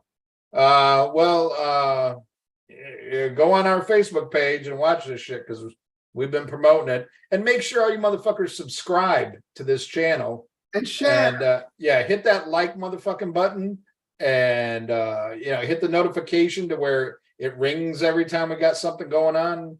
Pay attention to your phone. God damn it, fuck your family. Pay attention to this shit. And share it all over social media. Yeah, share this shit. Yeah, because Ralph will thank you, unlike Chris Sinzak. So you missed it. You were taking a piss or getting a drink. He apologized for that, and he blamed it on the algorithm or something. I go, yeah, it's probably because you got Ralph blocked. You can't see this shit. We pick on him because he's Polish, but he can take it because he's a man. As much of a man as a Polak can be. Let's see, John Katsadonis. In your opinion, what are the top 5 most underrated heavy metal bands ever? Boy. Woo. And not in order. Armored Saint, Warrior, not the Vinnie Vincent Warrior, Fighting for the Earth Warrior, Raven, 2 more. I'm going to go with bands ain't around anymore because I can't think of any band. I mean, there's Anvil, but there's bands I would put over Anvil. Man, I know I'm going to forget a few. I love the band called Thunderfire. They're very obscure. I got to add them. And Lizzie Borden. I know this one that comes off the top of my mind, and most people are going to say, they're not underrated. But Rat, I think I don't think they get the respect they deserve, and they should be. Wait. They're not underrated. They should be doing what Motley Crue's doing now, but they're not because Bobby Blotzer has a small dick. Well, the band's a mess. Yeah, Uncle Acid and the Deadbeats. One of my favorites. I think the Melvins should be much bigger than they are. I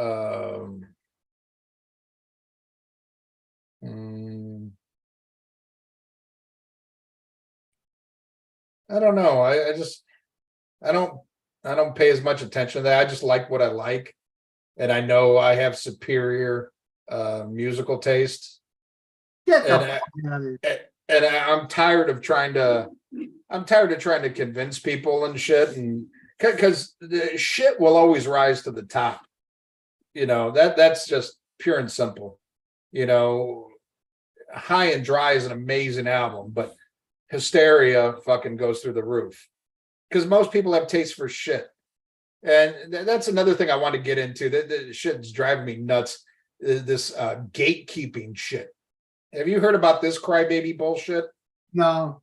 Okay, well, you're considered like a gatekeeper if you're telling people what's cool and what's not good. This sounds like some Dungeons and Dragons bullshit to me. But whatever happened to just having good fucking taste? Most people have taste for fucking shit. And people, it's funny, they blame shit on millennials and boomers for being gatekeepers. And what's funny is technically, I think you would be considered a boomer, but I think of boomers more like my dad's generation, baby boomers. Yeah, You- but you're in that weird generation. You're not a millennial. You're in between a baby boomer and a millennial. I don't know what the fuck you I are. think it's Gen X, right? No? I'm sorry. Yeah, Gen X. Yeah. 1965. Oh, is it does it go that far back? Okay, so I guess we're Yeah, both 'cause Gen I X. believe it's the first year of Gen X was 65. Yeah. See, I think boomers is like born in the 50s, Yeah, we're the coolest of them all. But yeah, whatever this generation is right now, you're a bunch of fucking pussies. Yeah. Pussies. And remember, kids, I'm the fucking liberal. You're a bunch of fucking pussies. That's right. Can't fucking take a joke. Your music sucks. Your movies suck.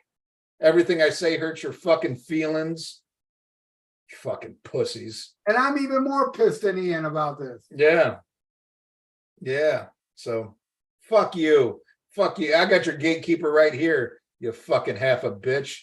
Yeah. Let's see. What else here? Ralph, I asked Ian earlier if y'all had a new if you'd seen the new Evil Dead. Ian said, yeah. Did you see the new Evil Dead? Yeah. It was really cool when I saw it. My niece got free tickets for the premiere, right? Yeah. Go see it, and before the movie starts, there was a guy came out in a chair in front of the screen and started reading from the Book of the Dead. Saying, and then there were actual dead, Evil Dead people in the audience scattered, and they would all jump up like, ah! I thought that was pretty cool. And then like people came and dragged them out. And then after the movie, all the zombies were out there, and I took pictures with them. And I know it wasn't very liked. I really liked it. I thought it was really good because, all right, it's not in a log cabin, but it still felt isolated in that apartment building. And no, it's not the pimple the ass of the first two. But I will say one thing very controversial. I think it's better than Army of Darkness. I don't like Army of Darkness. I'm sorry. No. And I didn't like that last Evil Dead one with the chick that was a hair. Yeah, I love that one. Oh, I didn't like it. I saw that in the theater. I thought it was terrible. But this new one I loved. Let's see. James West. Kiss was practically begging fans to come to the shows and meet them during some of the 80s years, and now they want $5,000 and you get 2 scabs. Yeah, I agree. Fuck Kiss. Yeah, but people pay for it, so I mean, that shows you how what I was talking about earlier. People love fake, and they'll support Kiss because they love the fake. They overlook the fact that Paul Stanley can't sing. There you go. But they'll be the first one to tell you how much Ace really sucks solo, which he does some sucky shows. Me. I'm an Ace defender, and I already told you what I thought about the Unmasked song. Ace Frehley sucks live. Why put him back in Kiss with Paul Stanley sucking live? Keep the suck separate. Yeah. I don't know. I'd rather see Ace Frehley suck live than listen to his new fucking albums, though. I would have more fun at Ace Frehley live show than I would listening to his fucking horrible solo shit.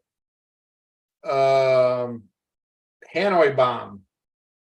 I think she did too much coke. Oh, you think so, doctor? That is an amazing reference to my background, my Boogie Nights background. I love it. Boogie Nights, fucking flawless fucking movie.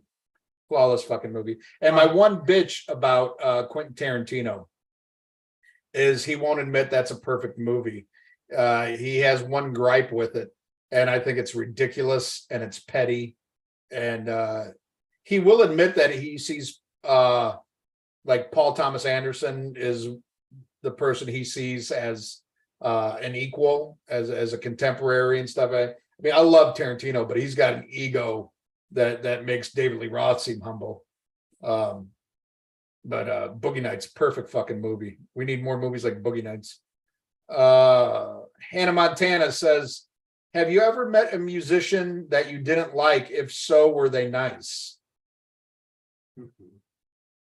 Man, I don't want to say who it is because now he's on my phone and we text Hearing that. I know who Yeah. I know who you're talking I don't about. want to mention that. But there is a musician that well, actually, I will say he sent me a solo album he did that was really good. But what he's known for ain't my bag. And I can't Gloria Estefan. She came in my hardware store. Super nice. She's a famous musician. Yeah. She was super nice. She came, this tells you how long ago it was. Did she do the conga? No, she came in my mouth. No, she came in my store, right? And she had one of those big brick fucking cell phones. Yeah. That ran out of battery, and she asked me to use my phone. No. And I had her sign a Manny's hardware receipt. She was very nice. Gloria Estefan. I don't know. Have I met somebody I didn't like? I'm sure there's probably somebody I can't think of offhand. Jeff Tate, I don't like a lot of shit that he does. But he was funny, and even when I insulted him, you know, we kind of laughed it off, and he was a good sport, so still gave me an autograph. He was a nice guy. I met him. Yeah. No, it was when I met him, and I've said this on the podcast before. He asked me what I thought of the new album, and I said, it don't sound like Queensryche. And he's like, well, what does Queensryche sound like to you? And I said, Rage for Order, Operation Mindcrime, you know. And he just kind of looked at me, and I go, hey, you want to sign my Operation Mindcrime before I really piss you off, you know? And we both laughed at that, and he was a nice guy. So, but yeah, I can't think.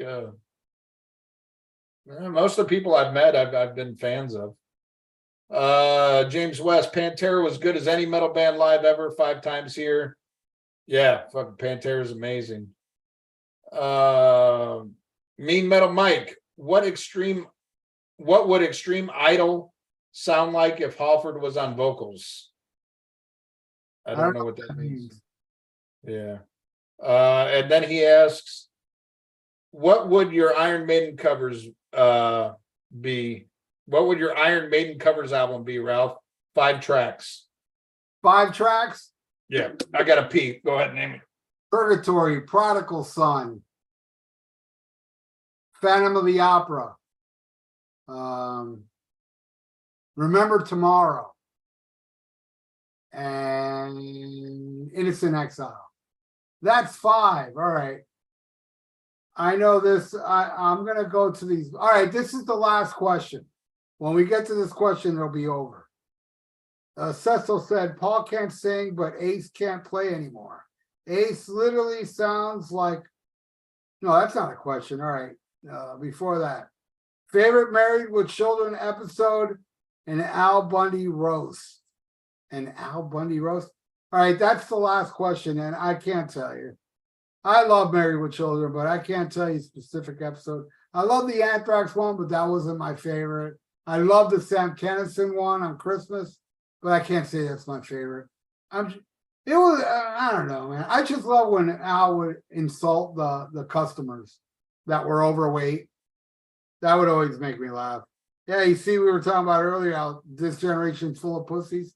You can't do those jokes anymore, can you? All right, that's going to be the last question. Favorite Married with Children. Oh, wait, no, I already answered that. All right. Where is the best RMCP episode, and why is it Invasion of Your Privacy? Ryan Madison said that. All right, we'll leave that as the last answer, and I'll answer that when we get to it. Future Squash. All right, I'll answer it. Ian will answer it later. Future Squash asks, what is the worst movie? Well, I got to tell you, the worst movie I ever saw was a movie called Envy that had Jack Black and Ben Stiller.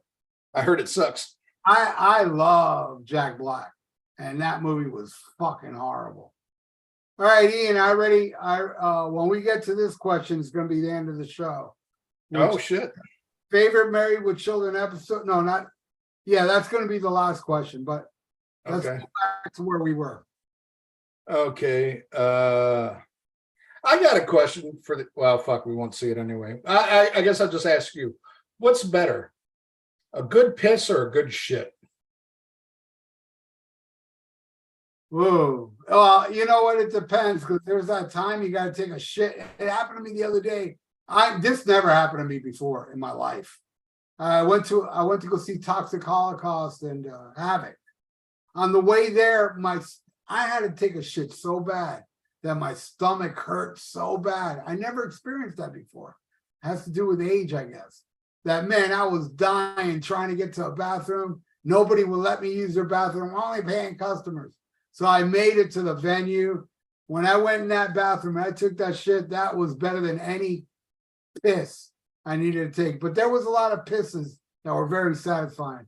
But I gotta say, judging by what happened to me the other day, shit. Yeah, I'm torn myself. They're both very. I think I would lean towards shit. I don't know, maybe piss. But what's funny is I mentioned Eric Cinnamon earlier on the show.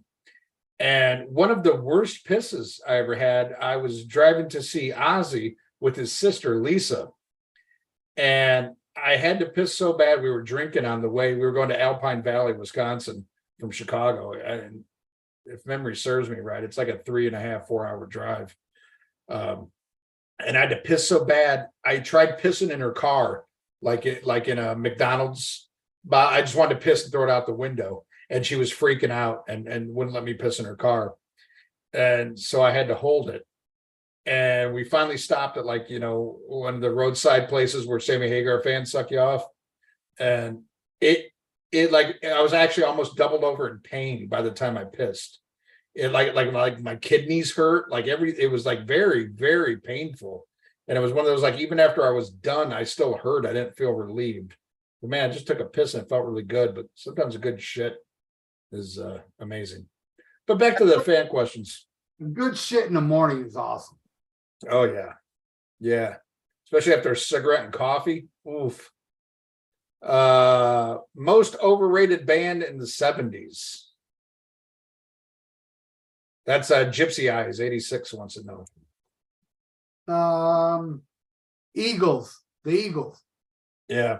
I think I'll go with you there too. And I don't mind some Eagles. I do. And my favorite album is generally considered the worst Eagles album. Well, not counting that horrible reunion fucking album they did. But I love Long Run. See, the Long Run has 2 songs I like. So I guess that would be their best album. Disco Strangler. Disco Strangler. Those Shoes. Yeah, Those Shoes was good. And In the City. Though I like the Warriors version more. Yeah. But yeah, Eagles, very overrated. And fuck Joe Walsh. Yeah, for joining the Eagles. Which is a better Christmas movie, Uncle Buck or National Lampoon's Christmas? To me, this is easy. National Lampoon's Christmas sucks. And I notice it's people who are younger than me who think that's a good fucking vacation movie. There's one good vacation movie, and it's the first one. Yeah. European Vacation sucks. Christmas Vacation sucks. I've never watched Vegas Vacation because the other 2 were so fucking shitty. And I work with like a bunch of younger people who are like, oh, Christmas Vacation, Christmas. They act like it's fucking a Christmas Story. That's a fucking Christmas movie, you fucks. Scrooged is a better Christmas movie than Christmas Vacation. Christmas Vacation fucking is some PG-13 fucking garbage. I want some R out of my National Lampoons. If you dare to put National Lampoons in front of your name, that shit better be R-rated. There better be a woman having sex against her fucking will, like Animal House, Go see National Lampoon's Class Reunion. Now, there's an underrated fucking 80s comedy, National Lampoon's Class Reunion, which you can get on Kino Lorber, put out on Blu-ray. But yeah, Christmas Vacation sucks. I said it. What do you think, Ralph? Oh, definitely Uncle Buck. Yeah, I'm not a fan of Vacation. Yeah, I love Uncle smart Buck. Man. All right. Macaulay Culkin. Yeah, the best Macaulay Culkin. Way better than Home Alone. Home Alone sucks too. Yeah, I agree. It's a kids movie. Yeah, but it's a shitty kids movie. would Kiss be looked upon as underrated legends had Alive not blown up? They are often hated just because of how they look.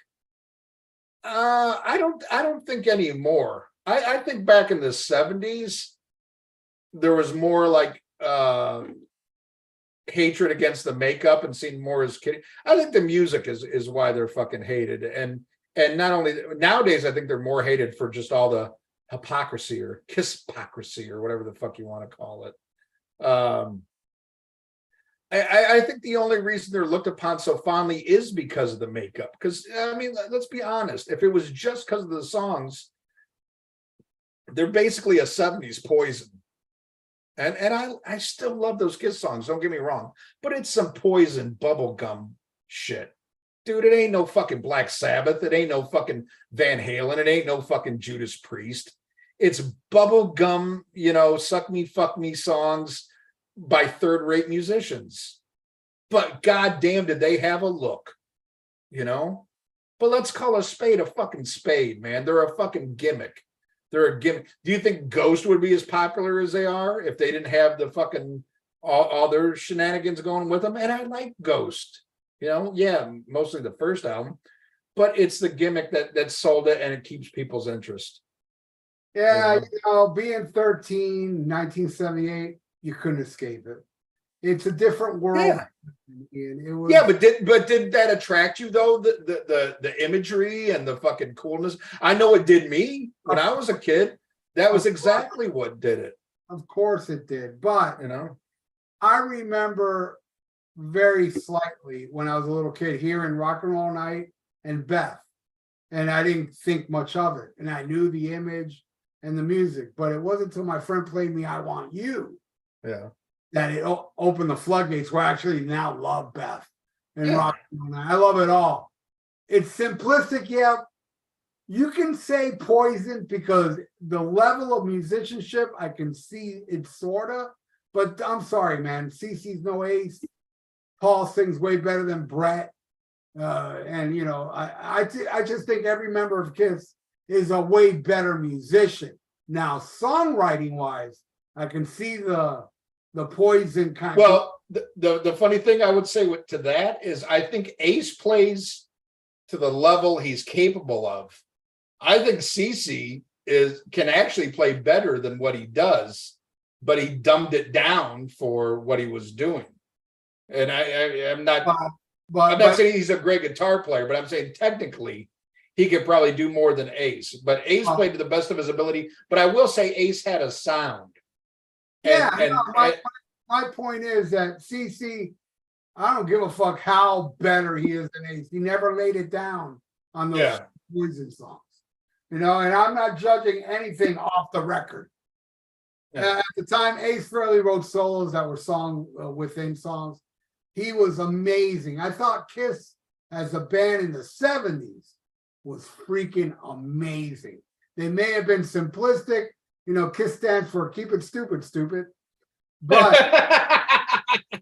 at the same time, I love it. I love that stupidity, So sorry, I never heard that one. Yeah. That's awesome. Yeah, that's awesome. Everybody out there is going to be ripping me off. Like everybody, oh my God, Kiss, I came up with that. Fake Fraley, Cheater Chris, I came up with that. Now everybody says it. I should copyright this shit. But anyway, I love Kiss, and I owe so much to Kiss. Even the first time I heard Kiss, they weren't like my favorite band, but they made me search out other bands that became like, when I heard Blue Oyster Cult and, Judas Priest, all those bands were better than Kiss for me. Yeah. But Kiss made me look for those bands. So I appreciate Kiss a lot. Well, and that's what I call them. It's training bra metal, or training wheel metal. It gets you into it. And I'd be a goddamn liar. Kiss is the reason I'm into the shit I'm into now. But, at some point I grew up and called a spade. But I've always maintained I still love old Kiss. But I just don't hold it in the high regard that most people do. I don't pretend it's better or deeper than what it is. Well, know? every Wednesday on my channel, check out my comments. Everybody's always bitching at me about it. But Few people think I'm not a Kiss fan because I don't like certain things about Kiss. But it's like, no, you got me confused with Kiss Tard, Kiss Sheep. I will say something that I feel. I don't have to bullshit myself. Like, I'm a Kiss Sheep. Come on, dude. You're gonna tell me you really like read my body? Give me I mean, that's even as much as I say, dude, you and me have forgotten more about Kiss than most people will ever fucking know.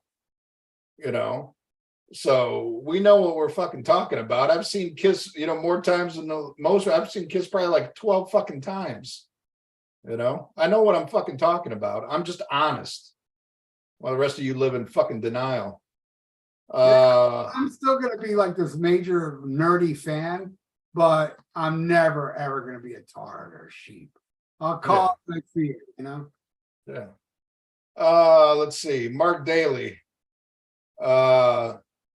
says, do you think my wife knows? Yeah, she's seen your record collection, dude. She knows. She knows. You have a wife? Yeah, he does. He does have a very beautiful wife and beautiful children. Really? Is she transitioning? It's all a lie. But he also asked, in your guys' opinion, the Zero demos by Van Halen, essential to add to your musical library? I think so. I love them. I love to see how shit evolved and what shit changed, and you could see the genius there. That never would have happened without David Lee Roth. I don't give a fuck how great Eddie Van Halen is. There's a lot of great guitar players out there. Van Halen was the total package. I got Zero demos on green vinyl. I found out for $25, and man, it sounds amazing. I was like, whoa! I don't think you can get that anymore. It was limited. James West says Metallica, Justice Era. That's all he says. I love it personally. I don't. I like Blacken. I love One, the pop, and I like Dyer's Eve. The rest, I can do without. Yeah, I don't love it as much as I used to, but I'll take Injustice over anything that's come out after it. That's for damn sure. I put Hardwired above it, but I could do with that. What's that? Oh, yeah, that's true. Yeah, I could do without that. I would put Hardwired above Injustice. I would just, I don't think there's a song on Hardwired as good as Blackened, though. I would say Spit Out the Bone's close, though, man. Spit Out the Bone is fucking amazing. It's a total, Spit Out the Bone is total old Metallica. Yeah, that's why it's good. That middle section with the bass solo sounds like a cliff. Amazing. Yeah, that's why it's good. Mean Metal Mike, which song is more dirtier? She's Got Balls or Crapsody in Blue? Crapsody in Blue because it's about crabs. Yeah. I would lean towards that too. Both great songs though. Yeah. God, AC/DC is good. Amazing. To me, the greatest rock and roll band ever. Great. Carrie Crouch. I'm sorry, Carrie Crouch. How do you feel about Clutch? I love Clutch. Yeah. I'm still yet to see them live. I think now there's an underrated band that plays their own brand of rock and roll, but it's true, no bullshit. There's no fucking trying to get on the radio with Clutch. And they had success with what's that one song that's real fucking popular? God damn, I forget. But anyway, but that wasn't them doing anything different. That was just them being Clutch. Very underrated. Real fucking musicians, real rock and roll. Love it. Yeah, well, I'm very casual, but I really do like them. I got somebody asked me to review one of their videos, like one of those reaction videos, and I really liked it. Something like being hung in Texas or something like that. Yeah. Really good song. So yeah, I dig them. Then I looked into a couple of their albums and I listened to them and I really did dig Clutch. I thought they were really good. Scribble says, my great grandfather passed away recently. He was a World War II vet dropped bombs out of those planes, but never wanted to talk about it. Do you guys have relatives from World War II? And if so, any stories? Yeah, I'll take this one. Yes, both my grandfathers were in World War II. My father's father served in Europe throughout the war. Sucked. He was on the farm team for the Boston Red Sox as a catcher when Pearl Harbor happened, and ended up going over there. For a while, he was security to Eisenhower. And when Eisenhower ran for president, he came through our town in Illinois and brought my grandfather on stage and thanked him for his service and his, protection in World War II. My mother's father served in the Pacific, in the Navy, and I couldn't be more proud. I mean, that was a generation you'll never see again. They truly are the greatest generation. They weren't a bunch of bitches and crybabies. But I also think that's the last time this country was in a righteous war that we had to fight. But yeah, I have nothing but utmost respect. Actually, right above me as we're recording is my grandfather's flag when he had his military funeral. I'm a huge World War II buff. Like Ralph, you said, you go to bed listening to podcasts. A lot of times I'll put on World War II documentaries and stuff and go to sleep listening. I love history. Always loved history. My only class I paid attention to in fucking school. I hated math, and I still hate math because people bought Van Halen and that shit doesn't Van Hagar, and that shit doesn't add up. But no, I couldn't be more proud. And my son served this country proudly in the Navy. Very proud of all of them. I think it's awesome. Ralph?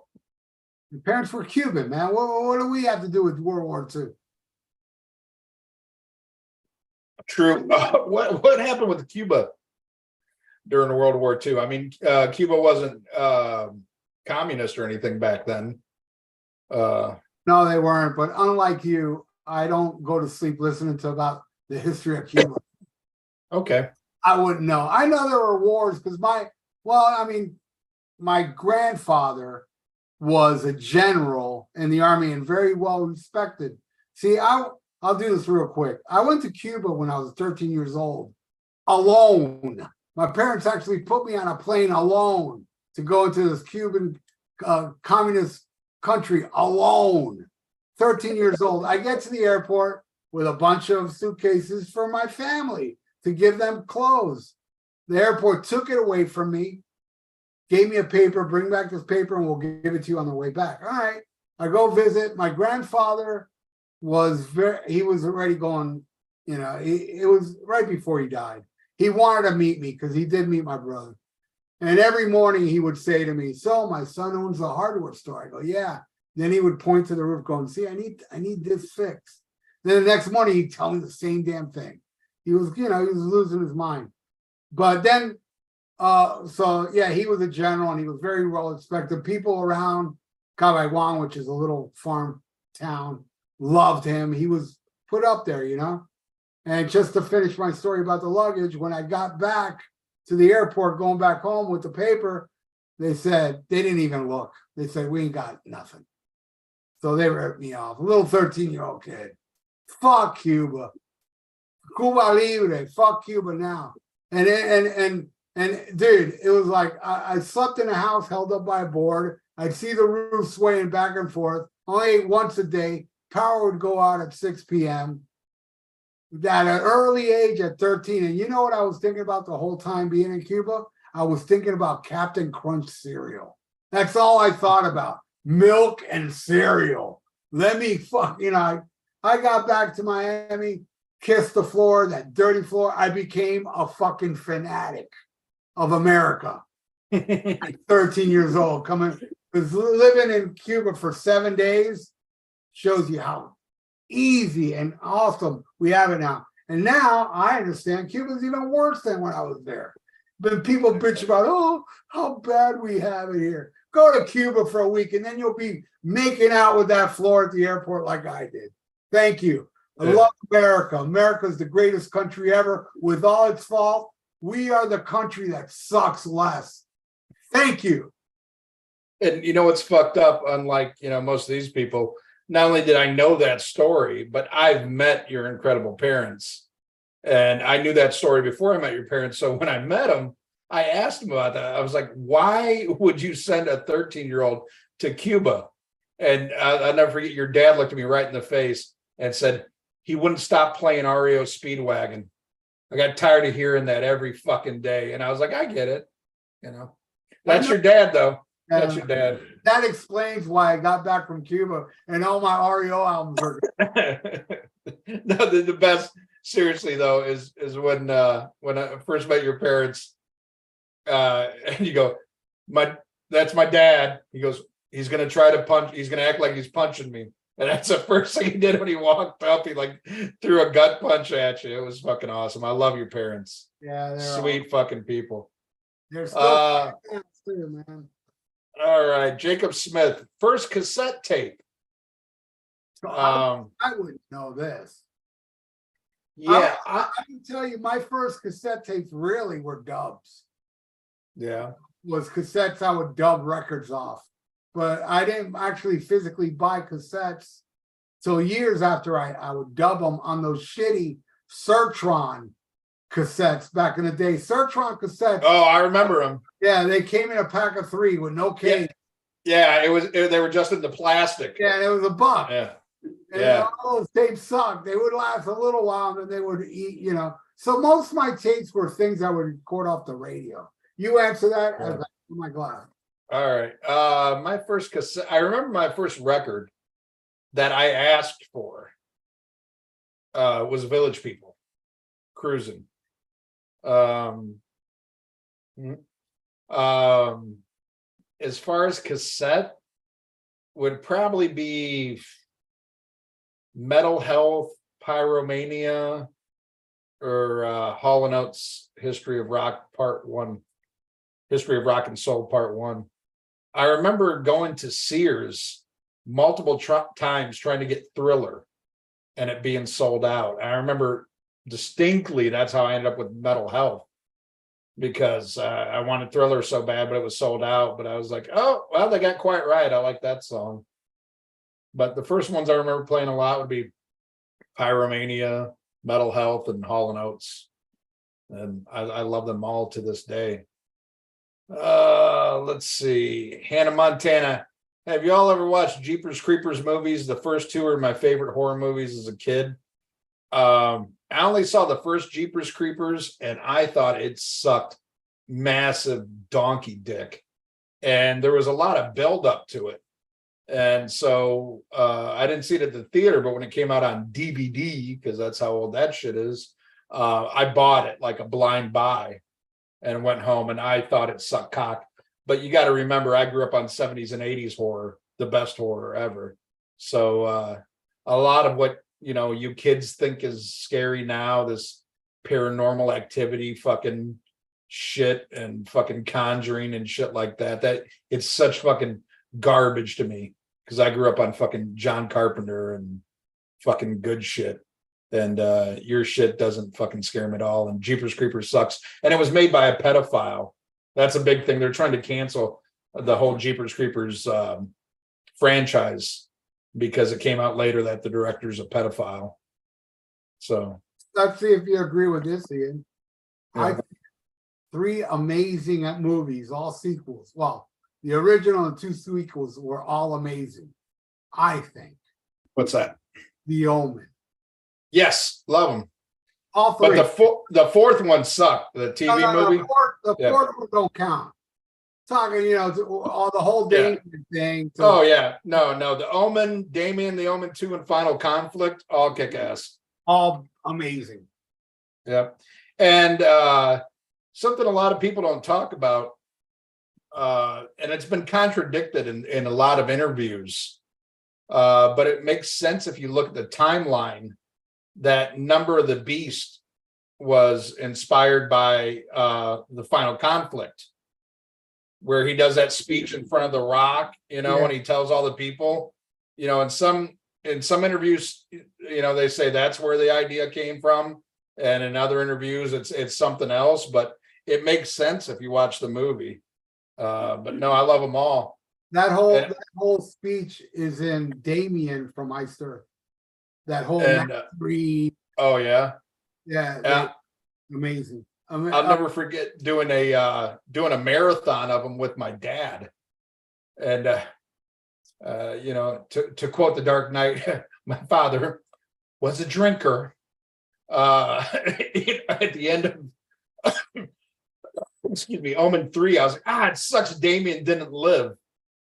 And he was just like, what the fuck is wrong with you? He goes, you fucking devil worshiper and all your goddamn Satan music you listen to.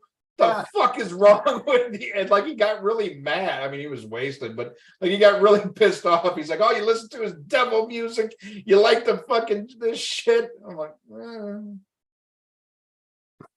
but yeah, much better than Jeepers Creepers. John Taylor. Have you guys ever seen the 1980 Dennis Hopper movie Out of the Blue? Yet not only have I seen it, I have the 4K from Severin Films. Wow, what a fucking movie. What a fucking movie. Not for the faint of heart. I'm sure you probably haven't seen it, Ralph, and that's no slight to you. It got a very slim release. Was a movie Dennis Hopper was initially just supposed to star in, and then it all took a shit, and he like basically wrote it over a couple days, and the movie took a whole new spin. He was directing it now. Very dark. Very dark, not a happy Hollywood ending, but what a movie. But it's not for everybody, and I get that, but I do recommend it. It's it's some good shit. Out of the Blue. John Taylor, you're a movie nerd like me if you know that one. So I never saw that movie. Hats off to Roy Harper. I never saw that movie, and I never saw Jeepers Creepers. Well, you're lucky on one half. Scribble, have you guys ever had any crazy dreams or paranormal experiences? The night my grandfather died, he came to me in a dream and told me to take care of Jima, which I imagine is grandma. Never forgot it. No. I did. Okay. Well, not paranormal, but I think it's called sleep paralysis. I think I had one time where I couldn't budge. I was stuck in bed. I couldn't move. And my whole body felt like, when your hand falls asleep to tingle, my whole body felt that. And then at one point I got up out of bed and it was very painful and it hurt a lot. And I'm trying to turn the knob and I couldn't do anything. I didn't have the strength to turn the knob. And when I turned around, I saw myself sleeping in bed. I don't remember anything after that. So I guess that would answer the question, right? Yeah, I've never had a paranormal experience. I don't believe in ghosts. I don't believe in God. I do believe in aliens, but I've never seen one. One night, though, I did sleepwalk and I started peeing in the trash can in my grandparents' kitchen. I don't remember getting up, but I just put my foot on the garbage can. It's one of those you put your foot on, the lid opens up, and I started peeing.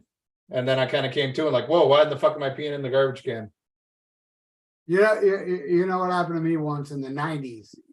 I was living in this apartment alone.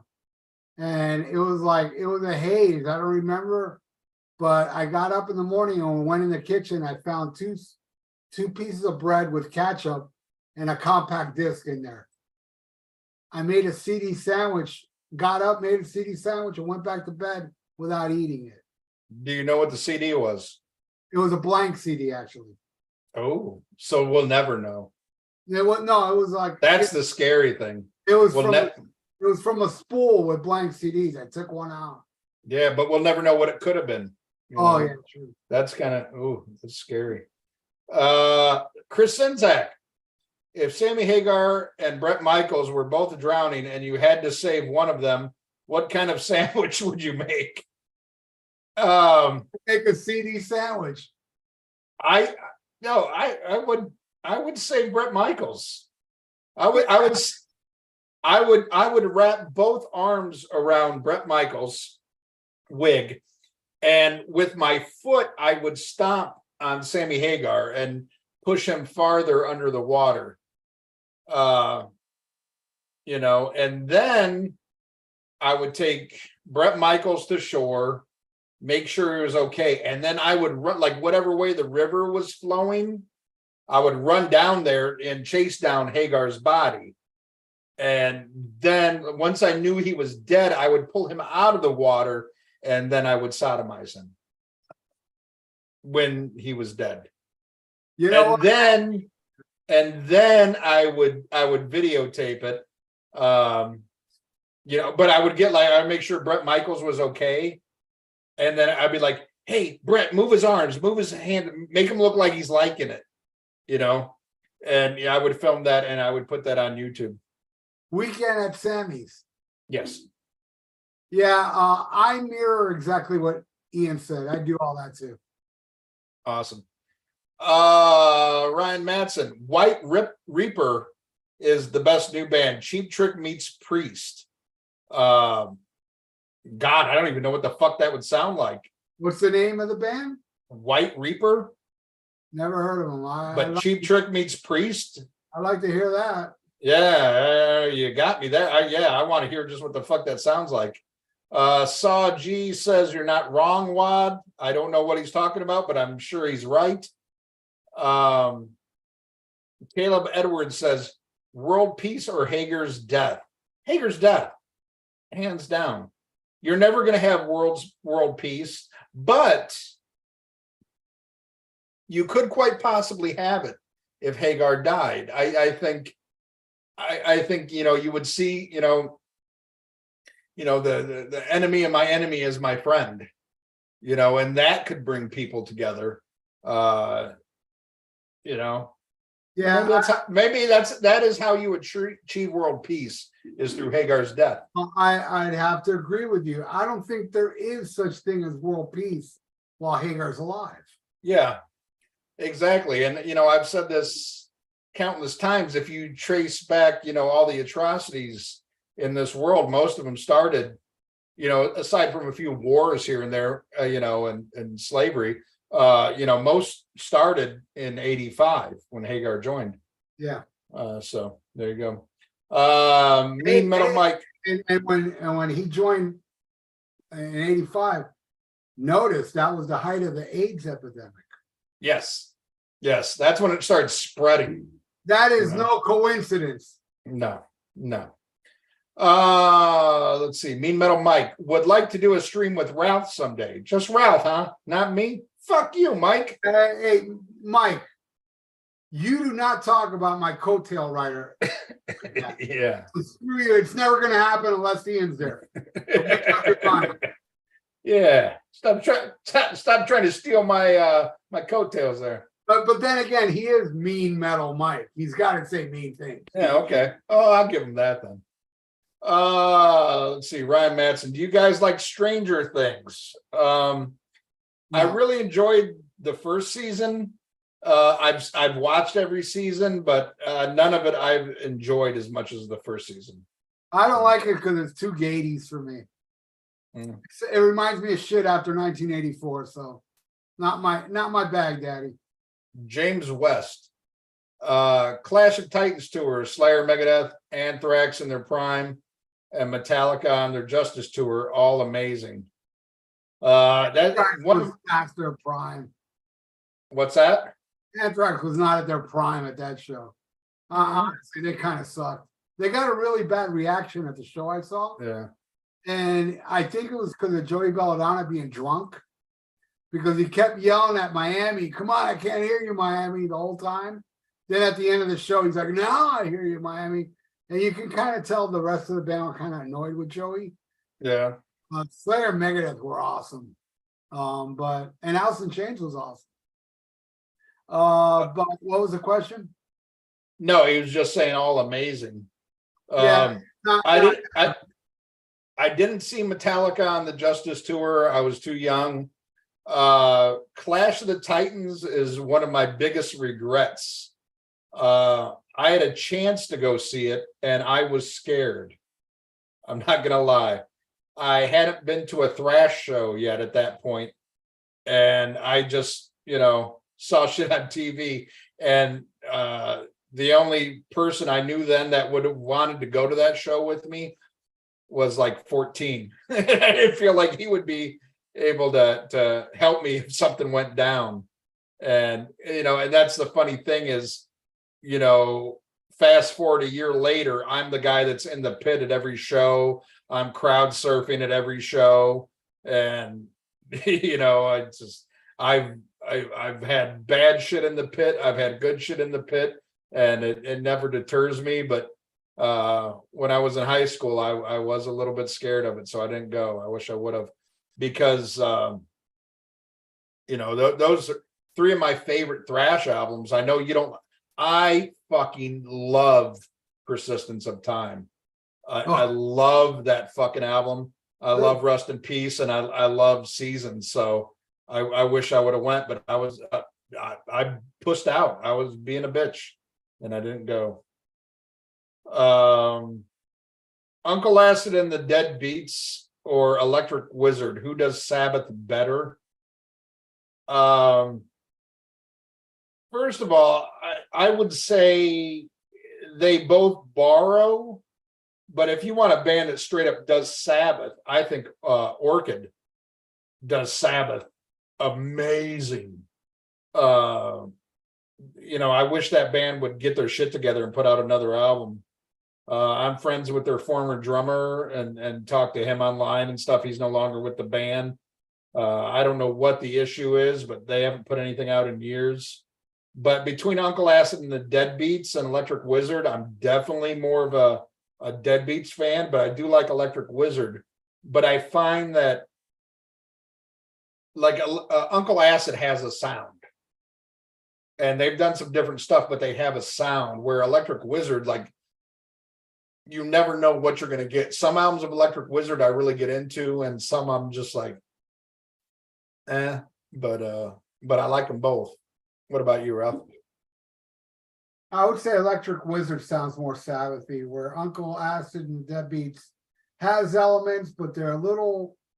I hear a lot of originality in their shit, and then some stoner stuff too. But it's not so. Electric Wizard, I feels more.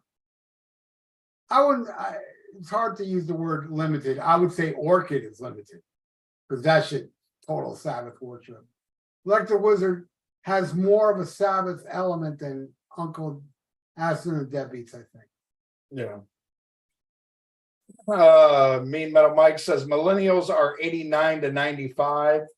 Okay, so my son's a millennial. Ryan Matson says born in 2000. Damn. But what I will say, Mike Madison, a lot of, there's nature versus nurture. I think, if you have good parents that steer you in the right way, you stand a chance. But there's always bad seeds. But I think nowadays, and I was a victim of this myself as a father, you have too many people get caught up in the Peter Pan syndrome and want to do their own thing and don't focus on being a good parent, and they want to go out and party. And I think if more people spent time with their kids and educated them on the cool shit, we'd have better kids today. But you got too many kids raising themselves, and you see shitty results. Yeah, I want to apologize for that. Yeah, Ralph has a plethora of children he's never met. On purpose. Yeah, and 3 of them are white. Every time I did that, the woman, I get hooked on cigarettes again, because I always left her. Which actor would you have liked to have been in a Tarantino movie that hasn't? Oh, man. Sylvester Stallone, because I think he's an amazing actor. And I think Tarantino could have done something with him like he did to Travolta. Yeah. I agree, because I mean, Stallone gets a bad rap. I mean, watch Copland is a perfect example of, Watch what's that? Watch Fist. You ever seen Fist? Oh yeah. But I'm saying of more like, I know there's stuff like Paradise Alley and stuff like that, but even though it's not new, I mean, fuck, it's 90s, but I think Stallone still has something to offer if given the right role. He's definitely capable of stepping outside of Sylvester Stallone, but nobody gives it to him. So yeah, that's an excellent choice. I mean, there's so many obscure actors that Tarantino has used amazingly. And God, the list is forever of who could be saved. One I really wish, and he was actually in Pulp Fiction, but a scene got edited out. Dick Miller, the famous character actor, was in a scene in Pulp Fiction, but it got edited out. But there's all kinds. That's a loaded question. There's mostly character actors, and those are usually my favorite actors, and I think what Tarantino did with Robert Forster and Jackie Brown was, a prime example of somebody who was always in B movies or lesser movies, but had the chops, but never had the break. And I could think of a million, Robert Forsters that I wish he would have saved. But that's a big gripe with Tarantino. I'm pissed about this. 10 films and I'm done. I think it's so pretentious and fucking bullshit. We need him now more than ever to keep making movies, because most of the movies today suck. We don't need to lose a great director when we have so few. And that's what sucks. I mean, you got, directors like Nolan, Paul Thomas Anderson, who they take forever to make movies, and that's what I love about Scorsese, man. That motherfucker keeps working. Not all of them are fucking home runs, but goddamn, enough of them are, but where's the next Scorsese? I don't know. Most of them just turn into fucking Spielberg and put out shit, even though they're capable of much better. Did you have an answer for that? Anybody? Oh, you said Stallone. Born in 95, raised on heavy metal and old school bluegrass music. That's Mean Metal Mike. Okay. Right on. Man. Saw G. Watt is on fire tonight. I'm on fire. Well, thank you, Saw G. Who are you, Saw G? Do I know you from a different name on Facebook? But thank you for the kind words. That's amazing. Future Squash. What is the worst movie ever? I answered that. Envy. Oh yeah, Envy. Jack Black and Ben Stiller. Worst movie. I know there's probably something worse, but to me it's a toss-up between Jason Goes to Hell and Freddy's Dead are two of the worst movies I've ever seen in my life, both horror movies. Ryan Madsen, what is the best Rock and Metal Combat podcast episode, and why is it Invasion of Your Privacy? Did we did Invasion of Your Privacy? I don't even remember that. I don't remember it either. I know I love it more than you, but goddamn it, you actually make me want to go back and listen to my bullshit, because I love that album, so I'd love to hear how right I was. But I guess this is the last question. Yeah. So says Ralph. I mean, we can keep going because there's not much after this. Okay. All right, but let's say this. We'll go through, but no more. Yeah. No more. Please don't ask another question. Yeah. If you don't ask another, there's not much more. Yeah. If you don't ask another question, we'll go through the end. Favorite Married with Children episode and Al Bundy roast. You discussed that. I already talked about mine. I would have to say my Married with Children moment. I know it came in the first season. I remember vividly when, the Fox network started, and, that was, during the first year, what a groundbreaking show that was. And I can't remember what episode, but there was a joke that Al made about Peg's vibrator and something about, I don't know, something taking D batteries and shit like that. And it really blew my mind because I'd never seen anything like that on broadcast television. Ralph and I grew up in an era where there was the big three, the CBS, NBC, ABC, and you would usually have a couple local channels.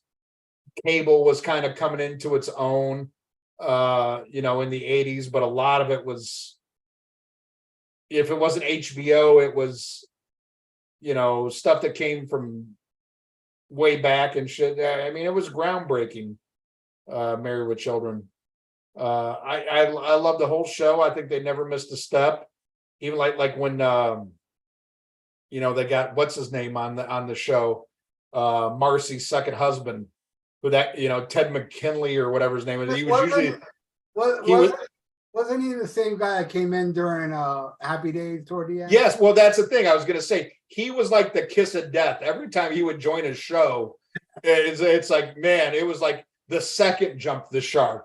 There was the original Jump the Shark, and then there was when he joined your show. Like I think he joined Love Boat, like when Love Boat was on the way out, and Happy Days, like, oh, okay, this is, but he was amazing on that show. And I think they kept a high level, and it was groundbreaking television. I love Married with Children. It's something I'm on the fence on. Like I want to buy, they have a collection out, but it's still on DVD, and I'm holding out, like, they spend the money to upgrade it to HD, because I would love to have all those. I can watch them endlessly and never get tired of it. It's just great comedy, groundbreaking shit. Yeah, I have the DVD box set. Dirtmouth says Dismember is a very underrated band. I don't think they have a bad album. Never heard of them. I've heard them. They're good. So, death metal. Mo I love this shit. Mo Beerman. More beer, man. How funny. As soon as Ian has to pee, Ralph puts 3 songs on a Maiden's cover album. He picks the first 3 that start with P. Interesting. Prodigal Son, Purgatory, and I can't remember what the other one I said. Were they all Diano songs? Yeah, all 5 are Diano. I figured. TJ James, are you planning to do separate shows for the podcast as well as this? I noticed you loaded the a YouTube show as a podcast. I know it's probably a lot of work. Yeah, it's just been my schedule and figuring this out. I think from now on, like we were saying earlier, Ralph and I are going to do the shows on video, but we're going to release them on YouTube and Podbean, but at the same time, but the live stuff like this is going to be the Patreon. I think that's how we're going to go. Yeah. But, so there, if that answers your question. Mo Beerman says, well stated, Ralph. Be cool or be podcast out, says the Smithereens background rocks, Ralph. They are one of my favorite bands, or one of my favorite home state New Jersey bands. Yeah, man. Fucking Smithereens kick ass. Spread the word. Let all your friends know about the Smithereens, because that shit's amazing. Yeah, because my friend Ian there let me know about him. There you go. And he actually listened to me. Yeah. I think there's a couple times that's happened. And I would have to say, even though a bigger production was made out of one, I think the Smithereens is probably my favorite that you've come into, like, hey, I listened to them and I really like them. But you actually called me over the Black Crows. Oh, yeah. And said, hey, before I release this, I got to let you know I like these Black Crows. And I'm glad you do, because I love the Black Crows. But Smithereens is one I never would have, even though I probably should have, considering your taste. Yeah, they're so poppy and, yeah. Like cheap. And Letters to Cleo. I saw Letters to Cleo came on a recommend on YouTube for me the other day, and I thought of you. Be cool if you That's a total underrated band. Be Cool or Be Podcast. Nazarene, you have won nothing. Love it. Love it. Yeah, Final Conflict. Zachary Bergstrom. There's a new Exorcist movie coming out. There's like 2 possessed kids, I guess, in the new one. I saw the trailer. Not looking good. Not looking good to me. But I'll still watch it. I'm not going to go to theaters.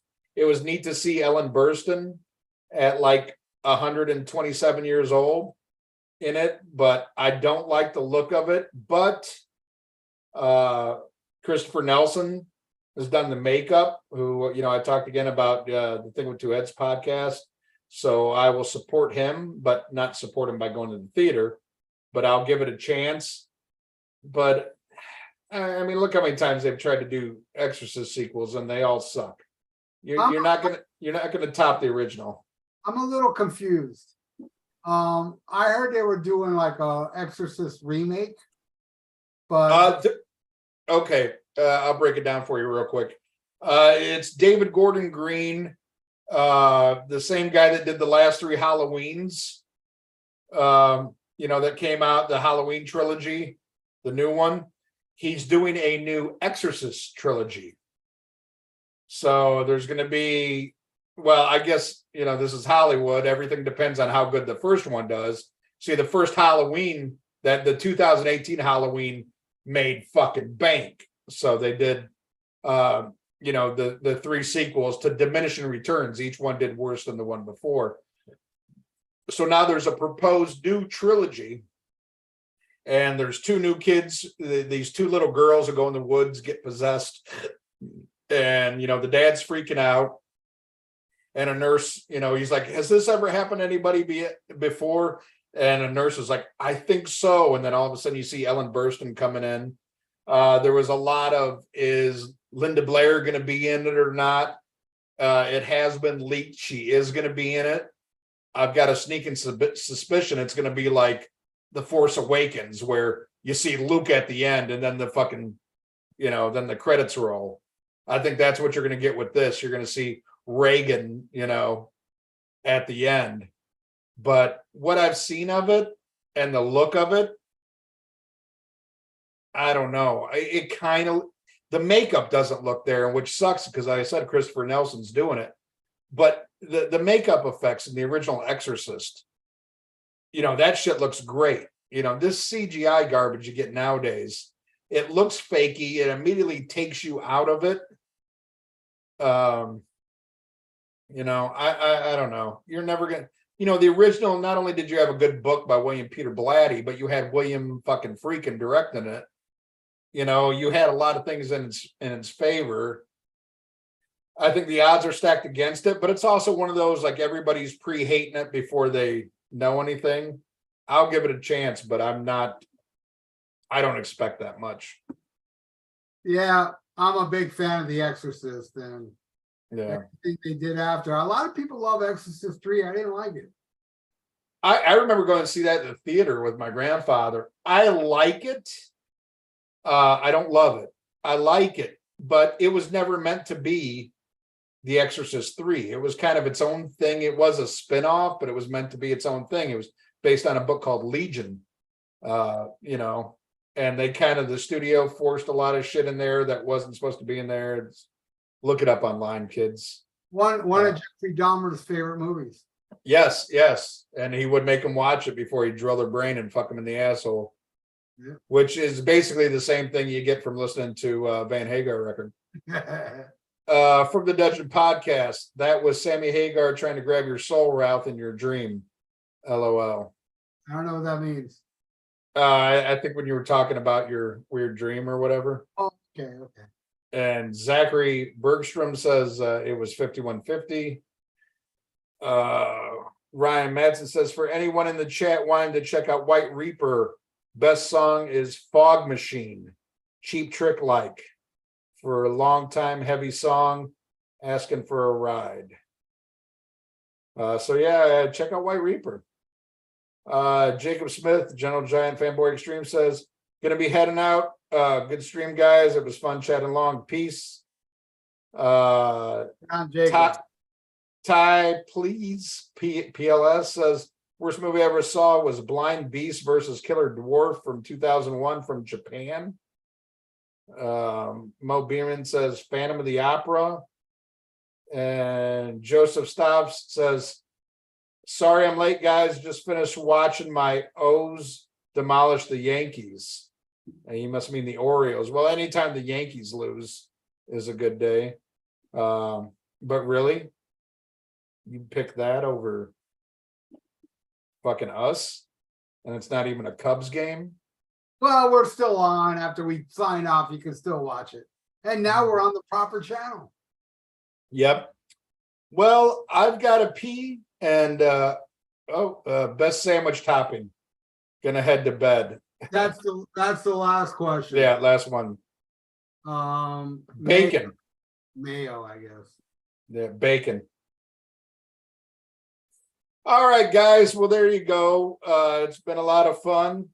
Hopefully next week we have another fan episode, trying to kill those fan episodes, and it will be available on YouTube. It will also be available on Podbean, iTunes, however you guys check out the show.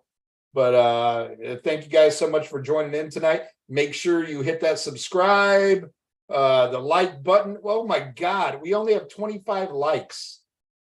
You motherfuckers. You motherfuckers, man. You can't even hit like on this shit. We have 39 people watching. Come on, like it. Well, 38 now, but we had a lot more, but only fucking 25 likes, you motherfuckers. God damn. It's good for the YouTube algorithm. So everybody that hasn't liked the video, please. Aneurysm, give me a fucking aneurysm, you sons of bitches. Ungrateful motherfuckers. We work hard to make you laugh. Yeah, with dick jokes. Yeah. And your mama jokes. Your mama jokes. Well, what do I got to throw in an okay bye? Make you motherfuckers laugh? We're like from the 6th grade, and we're like school in summer, no class. Mm-hmm. Brenda says, awesome show tonight, but not as awesome as the dick on my ex-boyfriend who took me to the smithereens. Did she say for real? I'm kidding. She did not say awesome show. I have a serious case of dick envy now. Brenda, I cannot wait to meet you. The woman who wooed his heart. This man is quite smitten with you, I might say. And let me tell you, I mean, you know me, man. Yeah. She's special. Yeah, no, I've heard nothing but good things about you. That's how I know it's real. I've heard no dirt about you, only good things. So you must be a nice girl. Yeah, she gives me no drama. She's like the coolest chick ever. I'm serious. I never met a girl this awesome. Well, awesome. I hope everybody can find their Holly like my wife. Someone's getting their dick sucked tonight. Hope my son's not watching this. All right, guys. Thanks, everybody. And Holly, suck them good. This was a What's in Your Butt Smack 'em a God production. Go fuck your mother. Smack 'em a God.